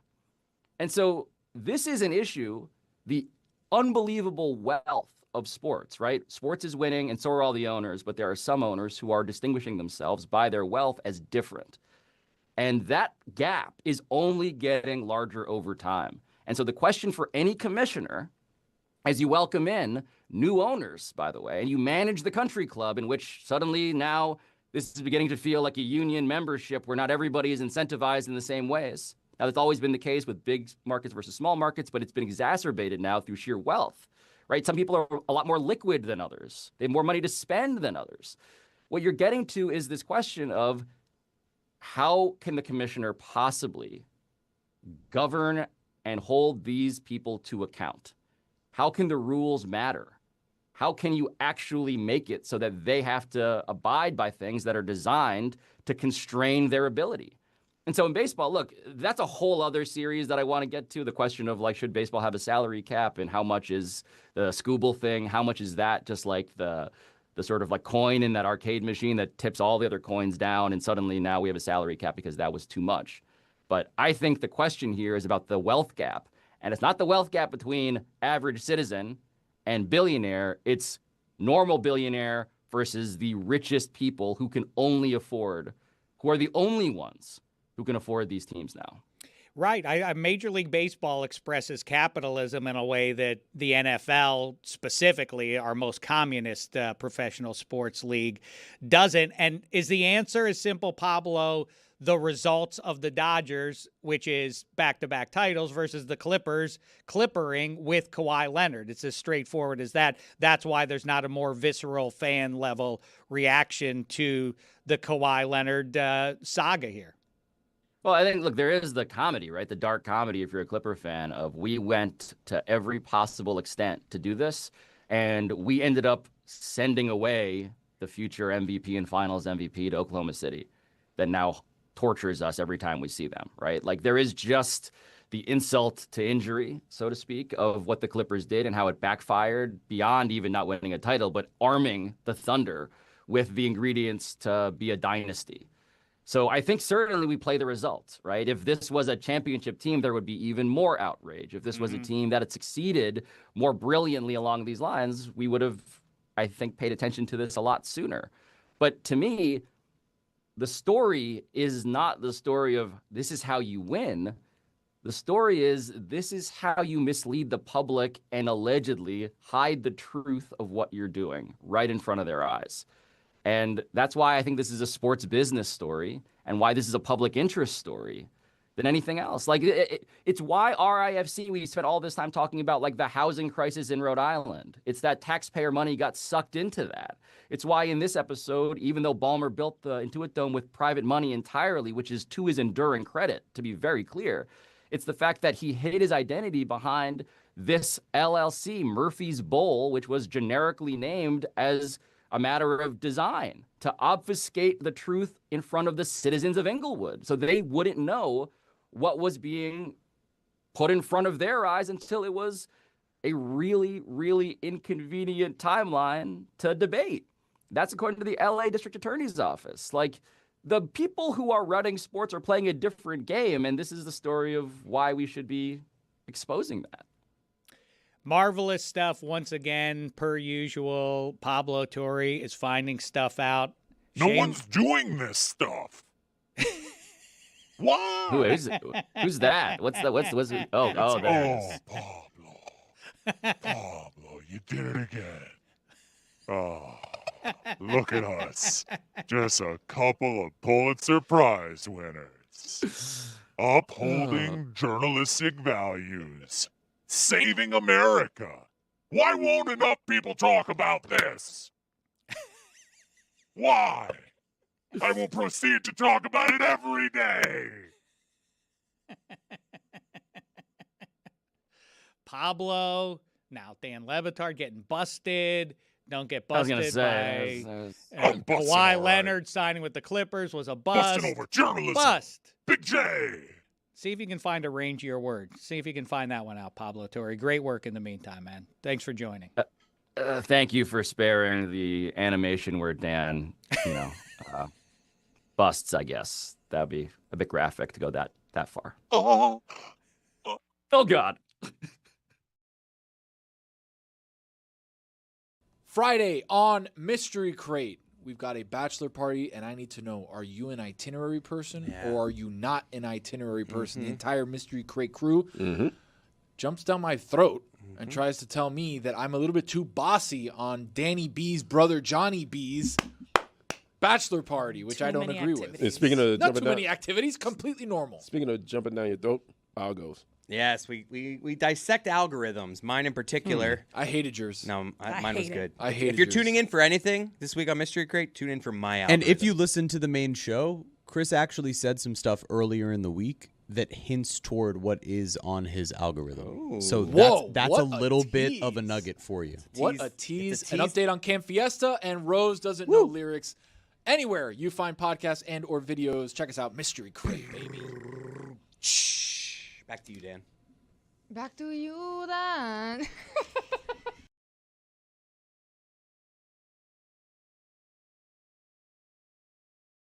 Based on what you just Orwell. heard, what do you have a better understanding of answering my question, which is worse, a fractured testicle or a ruptured testicle?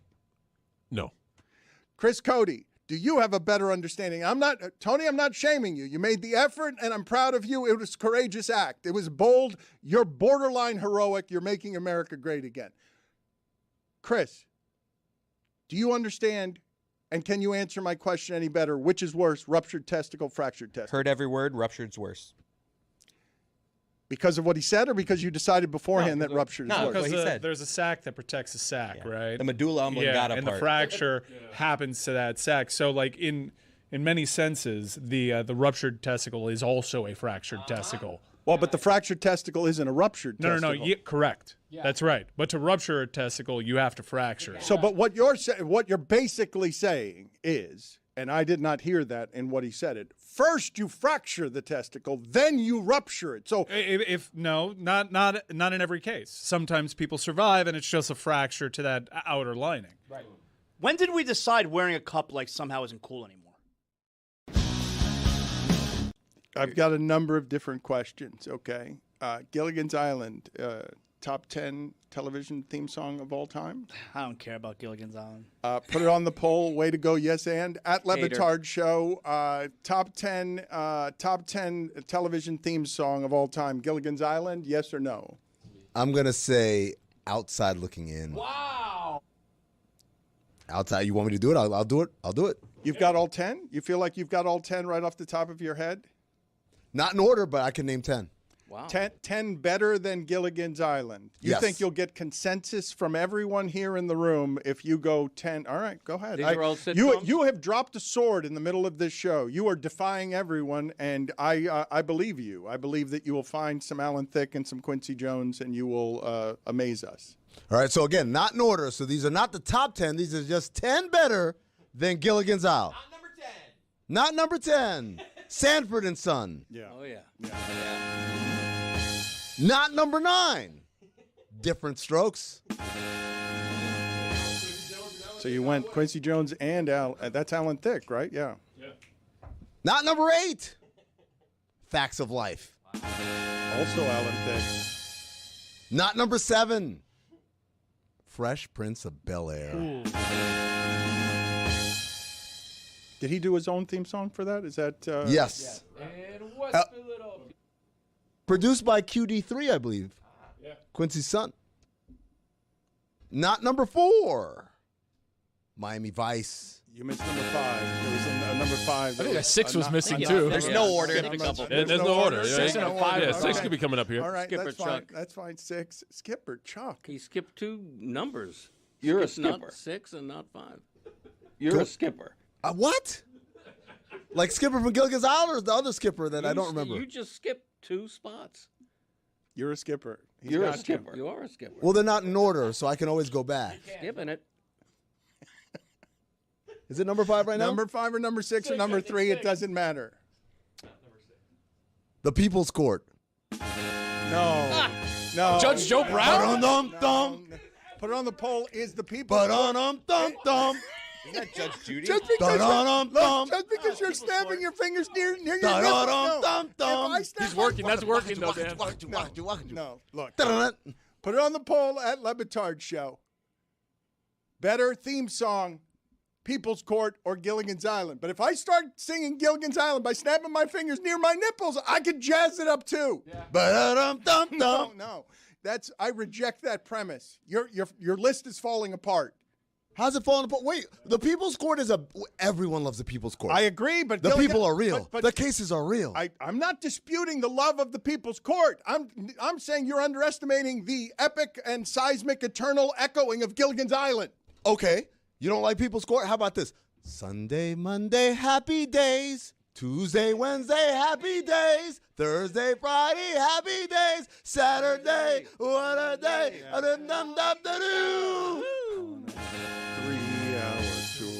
A 3-hour tour. Hey, hold on, man. Are you telling me you think Gilligan's Island is better than Happy Days? No, I'm not telling you that. Okay, then. All right. So then we're in. Oh, here's one.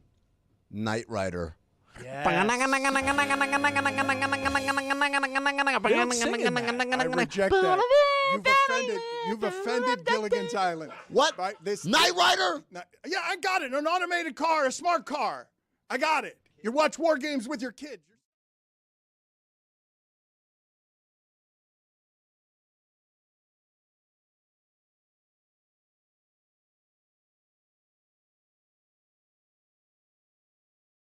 I saw the primetime trailer yesterday where Pattinson's going to be playing Chris Hansen, and it made me feel grateful for little freaks like Robert Pattinson and Daniel Radcliffe. Oh God, thank God. Being Thank yeah, God you finished that not out. yeah. Well, They're little freaks. Time, you got to be careful. Well, yeah, no, that's fair. But it made me feel grateful because Robert Pattinson is a weirdo, and Daniel Radcliffe also kind of a weirdo. And both of those guys started their careers with massive franchises. Like Pattinson was actually in one of the Harry Potters, and then he gets Twilight, and he makes a ton of money. And Daniel Radcliffe, obviously, from the time he's a kid, he's Harry Potter. He makes a ton of money. And it gave them both the opportunity to wear their freak flag proud and do strange movies the moment they were done. They could make the weirdest choices, whether that was Pattinson with Good Time or with The Lighthouse, or whether it was Daniel Radcliffe doing Swiss Army Man or doing the Weird Al movie. And I just think it's really awesome when you have like really, really talented actors that get a chance to do something strange and just make the choice that makes them happy. And Chris, you know what? I'm feeling what you're giving off here. Yeah, I think that's worth a toast. Let's do it. Toast to the little freaks of actors, Robert Pattinson and Daniel Radcliffe. A toast to you, and worth a toast is presented by Cuervo. Keep it fun. Keep it Cuervo. It's a good strategy. Get rich early in your career and then be able to make whatever choice you want. Yeah, I'd like to do that. I wouldn't Unfortunately, say it's a little late for me. I wouldn't say Radcliffe's really kept the ball in the air on the Ooh, same he won a level Tony. as Pattinson.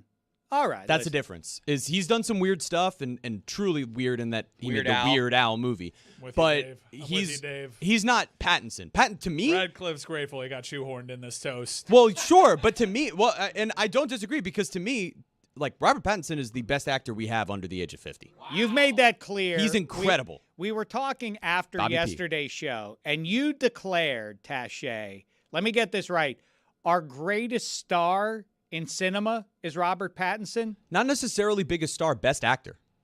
He's the best actor. He consistently has unbelievable performances over and over and over again. He can be a leading man, which he's demonstrated in several different ways, now recently with the Batman, but the drama is a situation where he is a leading man, even though it's a strange character, but he also plays super weird characters, whether now it's Chris Hansen. Yeah, if you've seen Devil All the Time, The Lighthouse, like he is Mickey 17. He's constantly making really strange choices, doing different voices. I think he's the most talented actor and the best actor that we have going right now. Mickey 17 was a miss. It was a miss of a movie, but not a performance. Yeah, not because of him. I maintain my prediction that Robert Pattinson will be nominated for both Best Actor and Best Supporting Actor this year.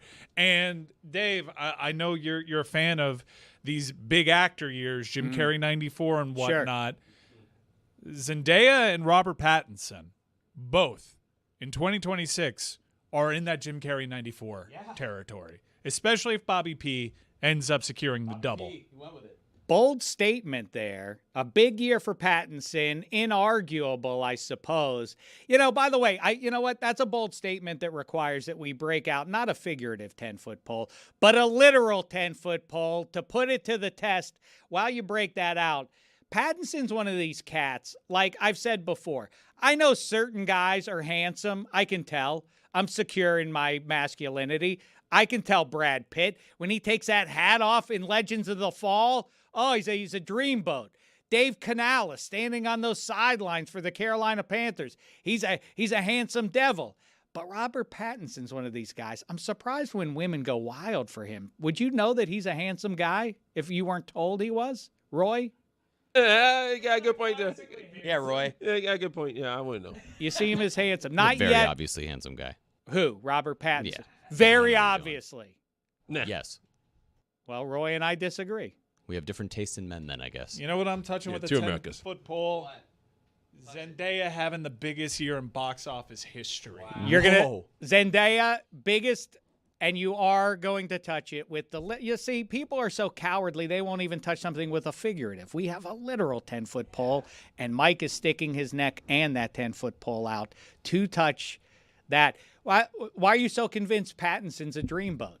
Well, I know he is because people tell me he is. But I would never know that. But your eyes tell you that. He can be handsome and ugly, though. Yeah, no, that's the Is there an perfect thing. Erling Haaland thing going on here with him? Yeah. Intriguing. Good shout. You got to be intriguing He's looking. got the bone structure that goes with someone that is classically handsome. This is right. But he can get ugly. This is exactly what I'm talking about. It helps him be one of the best actors under 50. Now, I don't know if I'll give him that, but let me put a list together. Not exactly the best photo we've chosen for him. He looks like a young Brendan Well, let's Fraser play this out because we've got a little here. bit of a line that's already becoming now another meme from Robert Pattinson here. Well, we didn't have the sound. That's on me. Should have cued Roy. It seems like it's still. That's on you. It was a video, but that's okay. You want to play it again, guys? Yeah, go ahead. You can play it again? We have the volume up now? You see how this looks, right? Yeah. You see how this looks, right? That one is the best Pattinson meme since Get These Beggars Out of Here! I'm with you on Lighthouse being a gem. I know Mike Ryan also thinks it's a delightful comedy. I do think we've gotten a nice. People like to talk about who would win a fight among NFL head coaches, and I've also dabbled in who's the most handsome. I think Dave Canales, #1 with a bullet, I'm right? with you. Yeah, nice looking fella. I would also masturbate that much if I were Dave Canales. Is that too inside? No. Keep the 10-foot pole going. Keep it. It was in his book. I'm about to bust. He is a Pete Carroll disciple, so that tells you about what Pete Carroll's up to in his free time. All right, let's keep the 10-foot pole out here now. And here's something else I was talking with Mike Ryan about before we got going here. And I said, who is not the most famous person? Because fame is, who's the president of the United, Barack Obama is probably the most recognizable person, ergo the most famous person on the planet. But who is our greatest celebrity of the last 50 years? Mike Ryan, Tom Cruise, will you touch this statement with a 10-foot pole? Tom Cruise is the biggest celebrity of the last half century. I would touch that with a 10-foot pole. I would. Yeah. Now, I would bet my life on him being top 3. Bet my life. Okay, that's your 10-foot pole. It has to be Cruise Trump. with. Trump's got to be up there.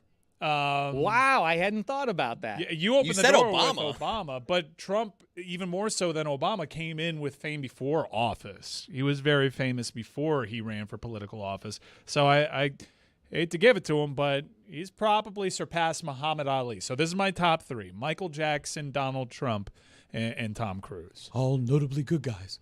I guess it's murky. Donald Trump without the presidency isn't the biggest celebrity. No. But now. But is that an element of celebrity, being the president of the United States? He got elected because he I was just a celebrity. don't. How do you have him ahead of Obama when, like we said, he was famous before being a president? You might be right. I hadn't really considered it. Yes, I would go. I think Ali. Ali was the most recognizable, most famous person on the planet Earth when I was a little kid. Michael Jackson would be number 1 or number 2. And we're in the 2020s now, Dave Damashek. We're in the mid-20s. 50 years. I agree with you about Cruise as our greatest outside of Muhammad movies. Ali's prime. Well, I'm not talking about 2021, or You I'm said talking 50 about in our years. lifetime, in the last 50 years. Yeah, well, the last 50 years, that arrow, in terms of fame, started pointing down. And now Muhammad Ali stayed famous throughout, but his heyday was before this 50-year span. It's weird that our most popular sport of the last 50 years enduring is pro football, but no football player would make this list. Who would make the list, though, is Michael Jordan. Right? He's top 5, don't you think? Messi. Yeah. Ronaldo's more famous Who than would Michael Jordan. Who would be the football player? Brady? Yes. Yeah, it would have to be Tom Brady. I guess. I'm trying to think if there was a. No, I'm just running through my mind. Don't give me a. The greatest winner of all time? I don't have to give me the reaction. Handsome, internationally famous. Would get recognized anywhere in the world. Tom Brady would get recognized pretty much anywhere. Michael Jordan. I think Michael Jordan trumps. Jordan's bigger than Trump and Tom Brady. Not bigger than Trump, but Michael Jordan is more famous globally because basketball is bigger globally than American football. You forget. I think people forget because now it's funny. It's a little bit like the Aaron Rodgers after Packers experience, diminished a little bit by recent events. Madonna, though. Madonna was, for some of you younger people, I don't think you really were. She was so monstrously huge. She was up there with, I think now probably transcended by Taylor Swift. Yeah. And Beyonce levels for Madonna. Oh, no. Yes. Madonna at the Heights was bigger than Beyonce. I remember ever was. Madonna at the Heights. I'm a 40-year-old man, and I remember Beyonce at the height.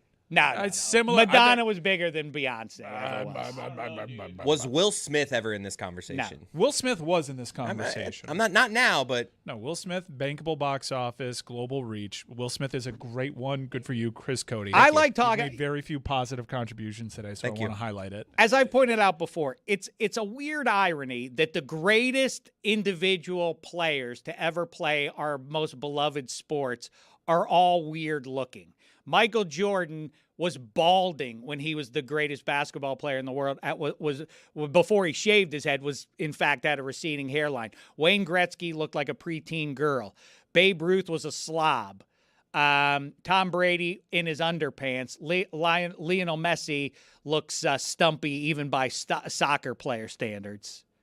Mike Ryan gets You upset. keep making him stumpy. He's not stumpy. He's just little. But also, our greatest movie stars are oddballs. Arnold Schwarzenegger, at the with a guy with an accent, all jacked up steroid guy, was the biggest movie star on the planet Earth. And then as he steps aside, Michael J. Fox was the biggest movie star in the world for a few years at least. And now I think Tom Cruise still stays number one, Brad as Pitt. Where's Mr. Beast? I Show Speed. Jake Paul. No, if we really are talking about just celebrity. Is and it Jake Paul, though, for real? Well, no, if we're just talking about celebrity. Jeremy's got a good one. Kim Kardashian. She's more famous than 90% of the athletes we've named. Maybe not Michael Jordan, but she's as famous as just about anybody. She's more famous than Tom Brady is. Show me Lewis Hamilton. See, this now So I is Justin turn. Bieber. I get ugly American when you start doing this. Messi, Michael Jordan was in every other commercial for about 10 years. Brady's starting to be in a lot of stuff. I did see a video of Messi leaving a Dick's in Fort Lauderdale where no one was recognizing him. I thought, here was my take on that. I think it's an ad for Dick's. That could be. Yeah. Also, one thing that I didn't like, and I don't look, you parent how you want to parent, but you don't get in the car before the kids and close the door. He did do that. I don't like that. By the way, it's an old conversation, but it is weird that Mike Trout is really going to finish his career. And it's funny the turn in the way we sort of talk about these athletes. It used to be, it was nice that a guy would play his whole career with one franchise. I've seen some people taking Mike Trout to task for not begging out of the Angels so he could go and try to win a title. Taché, how say you about this? Mike Trout, should he have been pressing in the twilight of his career to leave the Halos, who have no shot here? No, I think it's cool. It's a different thing in baseball than a lot of other sports. Is this literally from left field? Yeah. No, it's a different thing in baseball. Well, because I'm thinking, let me explain why I jumped into Mike Trout here. Because he's not famous? Exactly. The least biggest famous star. celebrity, Kim Kardashian, does nothing and is a huge celebrity. Mike Trout probably is now not going to be remembered as a top 10 baseball player, but he still is one of the top 20 to ever do His it. peak I is like this. insane. Least famous, most the most talented people who should be more famous. Right. I don't think we can do better than Mike Trout. That's a great one. Let's see if we can do it. Let's see if we can. Who's the actor out there that doesn't have the fame they deserve based off their acting chops? Well, people love to do that on social media. They'll show an image of a guy who nobody knows his name, but 4 movies he was in, and they love to say, if this actor's in the movie, instantly it's a great picture, right? There are guys like that. Character actors. Yeah, but we're not talking about character actors. We're talking about guys you would hold up as the very best in their profession, and Mike Trout is probably the all-time answer to that question, right? Can't think of a better one. He literally could walk around. Best surgeon. I bet you could Some walk teacher around. out People do the Or a thing of like whale. Messi in Miami. Well, it's America and soccer isn't yet achieved those heights. I think Mike Trout could walk around Los Angeles County and people wouldn't know who he is. I thought that a couple seasons ago when Sandy Alcantara was winning Cy Youngs. I thought that about him. Because he didn't really, I think, down here in Miami, didn't get the attention he deserved. I get the, this is why Messi picked America. Look at him not being noticed. And I find that so stupid when it's a dude clearly video recording Messi. Yeah. He was not unnoticed.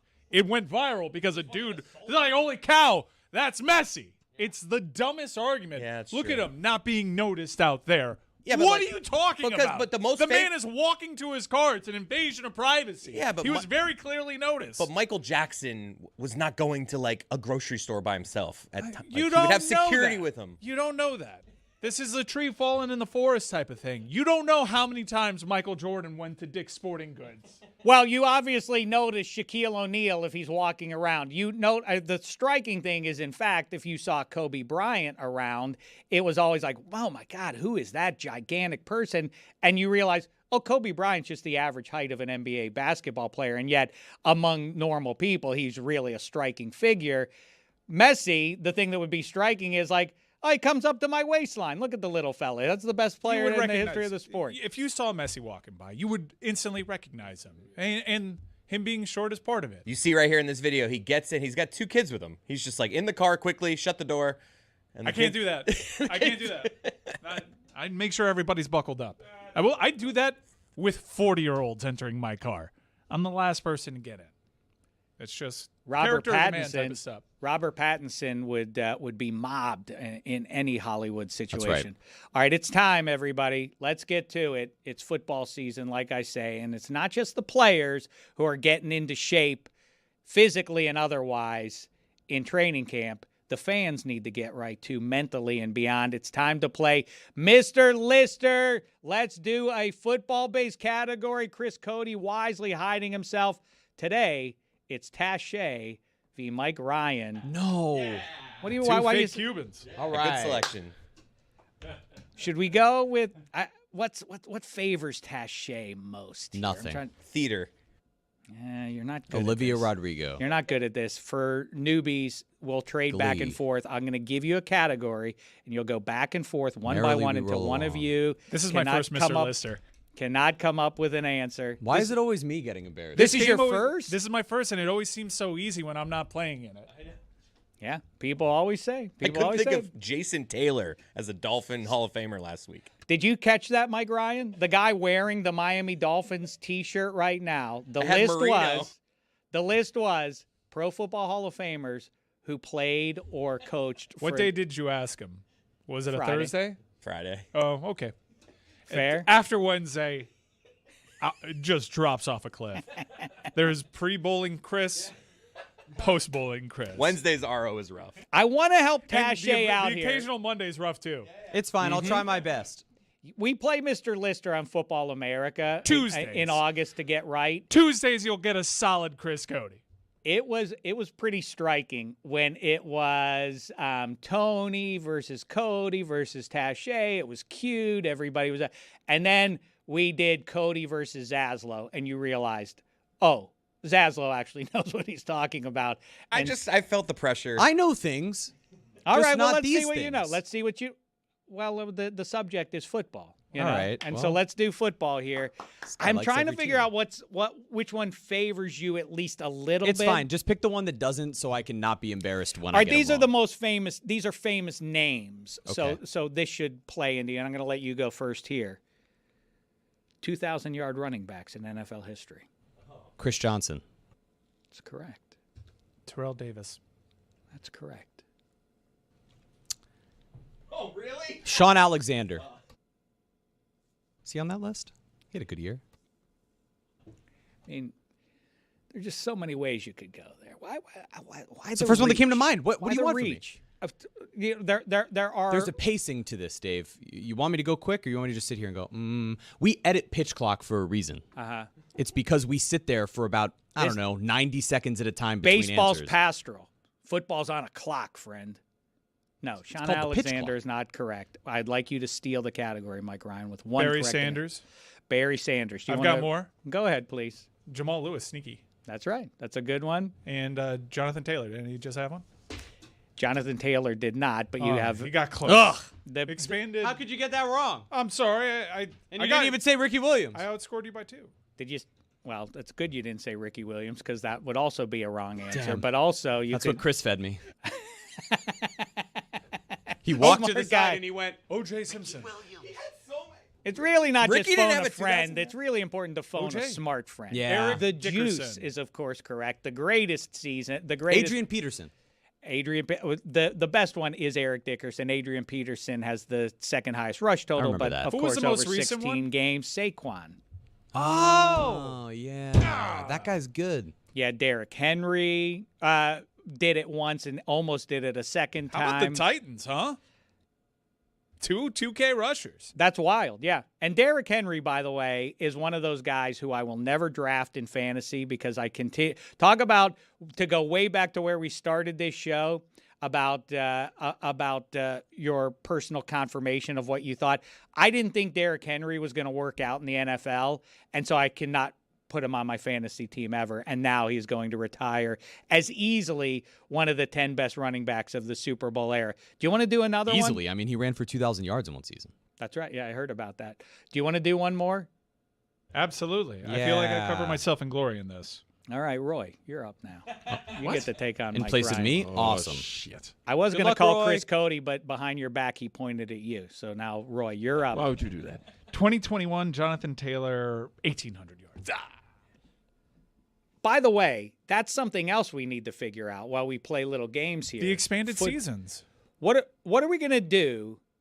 The expanded seasons is exactly right. The fact that we don't point that out, that we talk about without the context of this college quarterback is the all-time leading pass or whatever. Like, yeah, he also played 20 more games than the guy who he just beat out to get that career record. We have to figure out before the season kicks off, though, what are we going to do as a gang? Are we going to do a fantasy league? Are we going to do some sort of pool, some spread pool, some weekly fantasy? Yeah, this is where I think Football America needs to lead from the front. Okay. You have football in your name.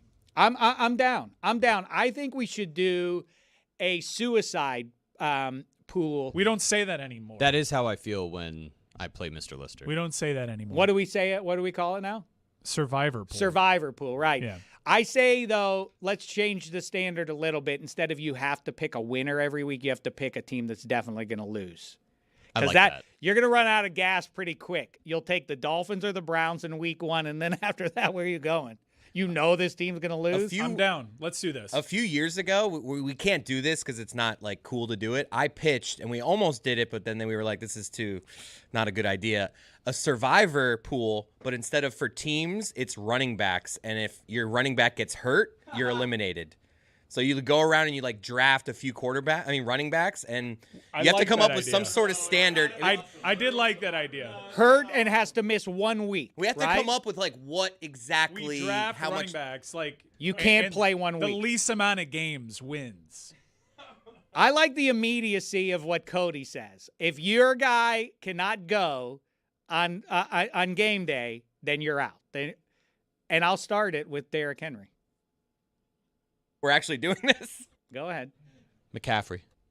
Oof. Wait, Wait, you realize We're trying to draft guys that to we think stay are- healthy. To stay healthy. You're eliminating when your guy gets hurt. All right. Never mind. Opposite. It's a survivor. You want to survive with your guy healthy. As soon as he misses a game, you're out of the survivor Because pool. it would be cruel to cheer when you heard, oh, yeah, it's a multi-week injury. Boy, that Achilles looked bad. Yeah, woohoo! Dude, this I is win. tougher than you'd think. We don't have to do it today. We can like think about it because I want to look at my big board of like guys least likely to get hurt.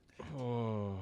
All right. These guys are all used gonna up, get hurt. I got to say, I used up the jazzier characters. Jalen Warren. Oh, that's a good one. This makes me realize that this is a pretty tough sport. I used up a lot of good categories on this week's Mr. Lister. Spoiler alert, Roy is a part of it. Amin El Hassan is a part of it. Good times. Make sure you check out the new episode. And if that didn't win you over, Mina Kimes shadows the digital door as well with some thoughts about the upcoming season. Right here, pretty straightforward category. Roy, you're up first against Mike Ryan. Here we go. The category is all-time official NFL sack leaders. That is a little hint for you, or I'll give you a more specific one.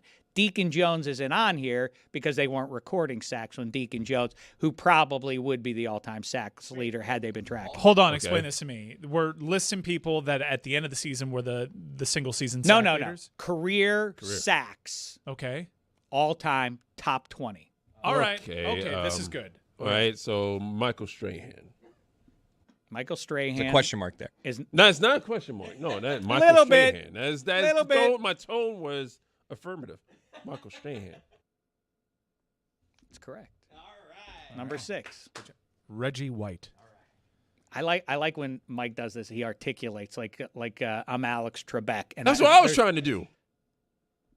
Reginald White, Green Bay Packers, Philadelphia Eagles. There's another team he played for. Can you name it, Mike Ryan, for bonus points? Carolina Panthers. Ah. Oh man, I was about to say Oh, Roy. Now that was a little bit of showing off. You're up. All right, Lawrence Taylor.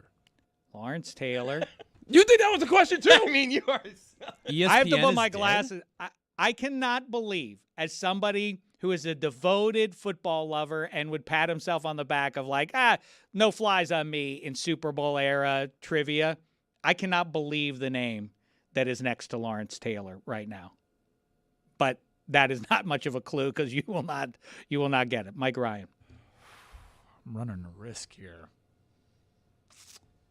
I don't know if he played long enough, but I'm gonna take a risky one here. J.J. Watt. J.J. Watt is not on the board here. God, And that you makes- moron. That's crazy, huh? That is hard to believe. I mean, now I have to question. I knew that one was risky. This is from my sources, Pro Football Reference. I don't think these names can be right. There's longevity guys. I get it. Charles Wait till you hear Haley? these names. Is Wait. Charles Haley there? Charles Haley is not on the list. Number 1 is, it's not Reggie White, but a contemporary. Always on the list of best defensive players ever. Adewale Ogunleye. Close. Bruce Smith. Kevin Green. You remember that one time that Bruce Smith went on television and he fell straight backwards because allegedly he was inebriated? That was crazy. Yeah, have you ever seen that video? Oh, pull that up. I'll read these names while you do. Talk about the Carolina Panthers. Kevin Green played for them. Julius Peppers is 4. Number 5 is Chris Dolman. Yeah. Number 5 was Dolman? That's surprising. So there was I was considering over J.J. Watt. I was considering Julius Peppers, but I felt better about J.J. Watt, so I'm an idiot. Where's Jason Taylor on that list? 7. He's the next name up. Number 8 is Terrell Suggs, a great and enduring player, but the 8th all-time. Then Von Miller and DeMarcus Ware tied. Then Richard Dent and John Randall tied at 11. 13, Jared Allen. So far, nothing too crazy. Here we go. Jared Allen's pretty high up there. Number 14, John Abraham. That's nuts. Oh, all time? What? Yeah. What? If you would have asked me who has more sacks in their career, Jadeveon Clowney or John Abraham, I would have said Clowney because he's been in the league forever. I mean, this is a crazy list. Wait, I'm going to skip the one who's tied with Lawrence Taylor. 17, Cameron Jordan. Number 18, Ricky Jackson. A couple Pitt guys showing up here. Is Myles Garrett close? Myles Garrett is tied for 20th with Dwight Freeney. Derek Thomas still hanging in there at number 19. Mentioned Ricky Jackson. The guy tied with Lawrence Taylor. Number 15. Now, they didn't start recording sacks until, I think, mid-70s-ish, somewhere around there. Leslie O'Neal. Leslie O'Neal! What the hell? More than J.J. Watt? More than any other human being? How far off is J.J. Watt from the top 20 according to Pro What Football in Reference? hell? And I was torn, like, maybe TJ is... TJ is a half sack ahead of JJ. JJ's at 114.5. So to get to the top 10, that was 138.5. If we were going to keep going with Mr. Lister, I probably would have guessed Calais Campbell at one point. And too. he's 25th. He's at 117 sacks. Well, congratulations, Roy. Jadeveon Clowney is 127th. Do we have the Really? video of Bruce Smith? Yo, flipping Jadeveon over Clowney backwards? sucks. That's 66.5 sacks. How is he still getting work? Mike, in our remaining time here, I want to make sure that you need to find this Bruce Smith thing. It's crazy. I just found it hope for we myself. did. I'm going to send it to the video team. Where did you come down? To me, I'll just Cliff's Notes my reaction because I am the resident Steelers fan here. What jumped out to me, a lot of people ask me, what do you think about Aaron Rodgers? Comments on television. What it stands out to me is what a hypocrite he is, that he demands that people cover people's personal lives and yet has been married for the better part of a year. Like, should everybody dig in on everybody's marital status? Is that what you're asking for, Aaron? I've seen that take, and you know what's weird is like he kind of makes the admission. I read his book cover to cover, and it was a great listen, a real page turner, and he kind of understands where he went wrong with the immunized thing. There seems to be some regret, and then you don't believe there's regret when he does the whole playing the victim card. My guy, Kirk Cousins and Lamar Jackson didn't get anything, really, for being unvaccinated. They didn't. They did not catch flack. Why is that? They just hate you? No. You lied about it. You tried to make a game out of it. You tried to be all cute. And then you try to play victim because people catching you playing cute. You were not the only unvaccinated quarterback. Yet you're the only guy vilified, and you struggle to understand what makes you different. It's the lie, pal. For the life of me, why can't he understand this? He wants it to be. He wants to pretend it's about free speech and somebody trying to diminish his free speech. For the record, I love free speech because it allows the fools to tell on themselves. Say whatever you want. If you want to be a dork about this, please dork out. What it also suggests to me is that he's emotionally brittle. And it kind of points to, I know it's a little bit of a reach, but it does kind of indicate to me why he might fall on his face in the biggest spots. That if you challenge him, which the best defenses do in January, and when it's all on you and there's no one else to blame, that somehow you wind up in trouble. All right, let's see the Bruce Smith falling Hit backwards it, guys. in a different way. All right. It's B-roll, so So we're watching Smith. it. Trev He's Alberts. talking about it. Here he is. He's stumbling wobbling. back and forth. Oh, now he's going back. Oh, like a tree. He kept his hands in his Kept pockets. his hands in his. I'm so happy. What a great observation. It's my favorite detail about the whole thing. I wanted you to discover it. He falls straight back after a couple stumbles, but his hands stay in his pockets the entire time. How is this not on your top 5 things you like to show people? Oh, I love this, and now I need to have that video for all of time. The highlight for me, Trev Albert watches him fall, then turns right back, keeps on going.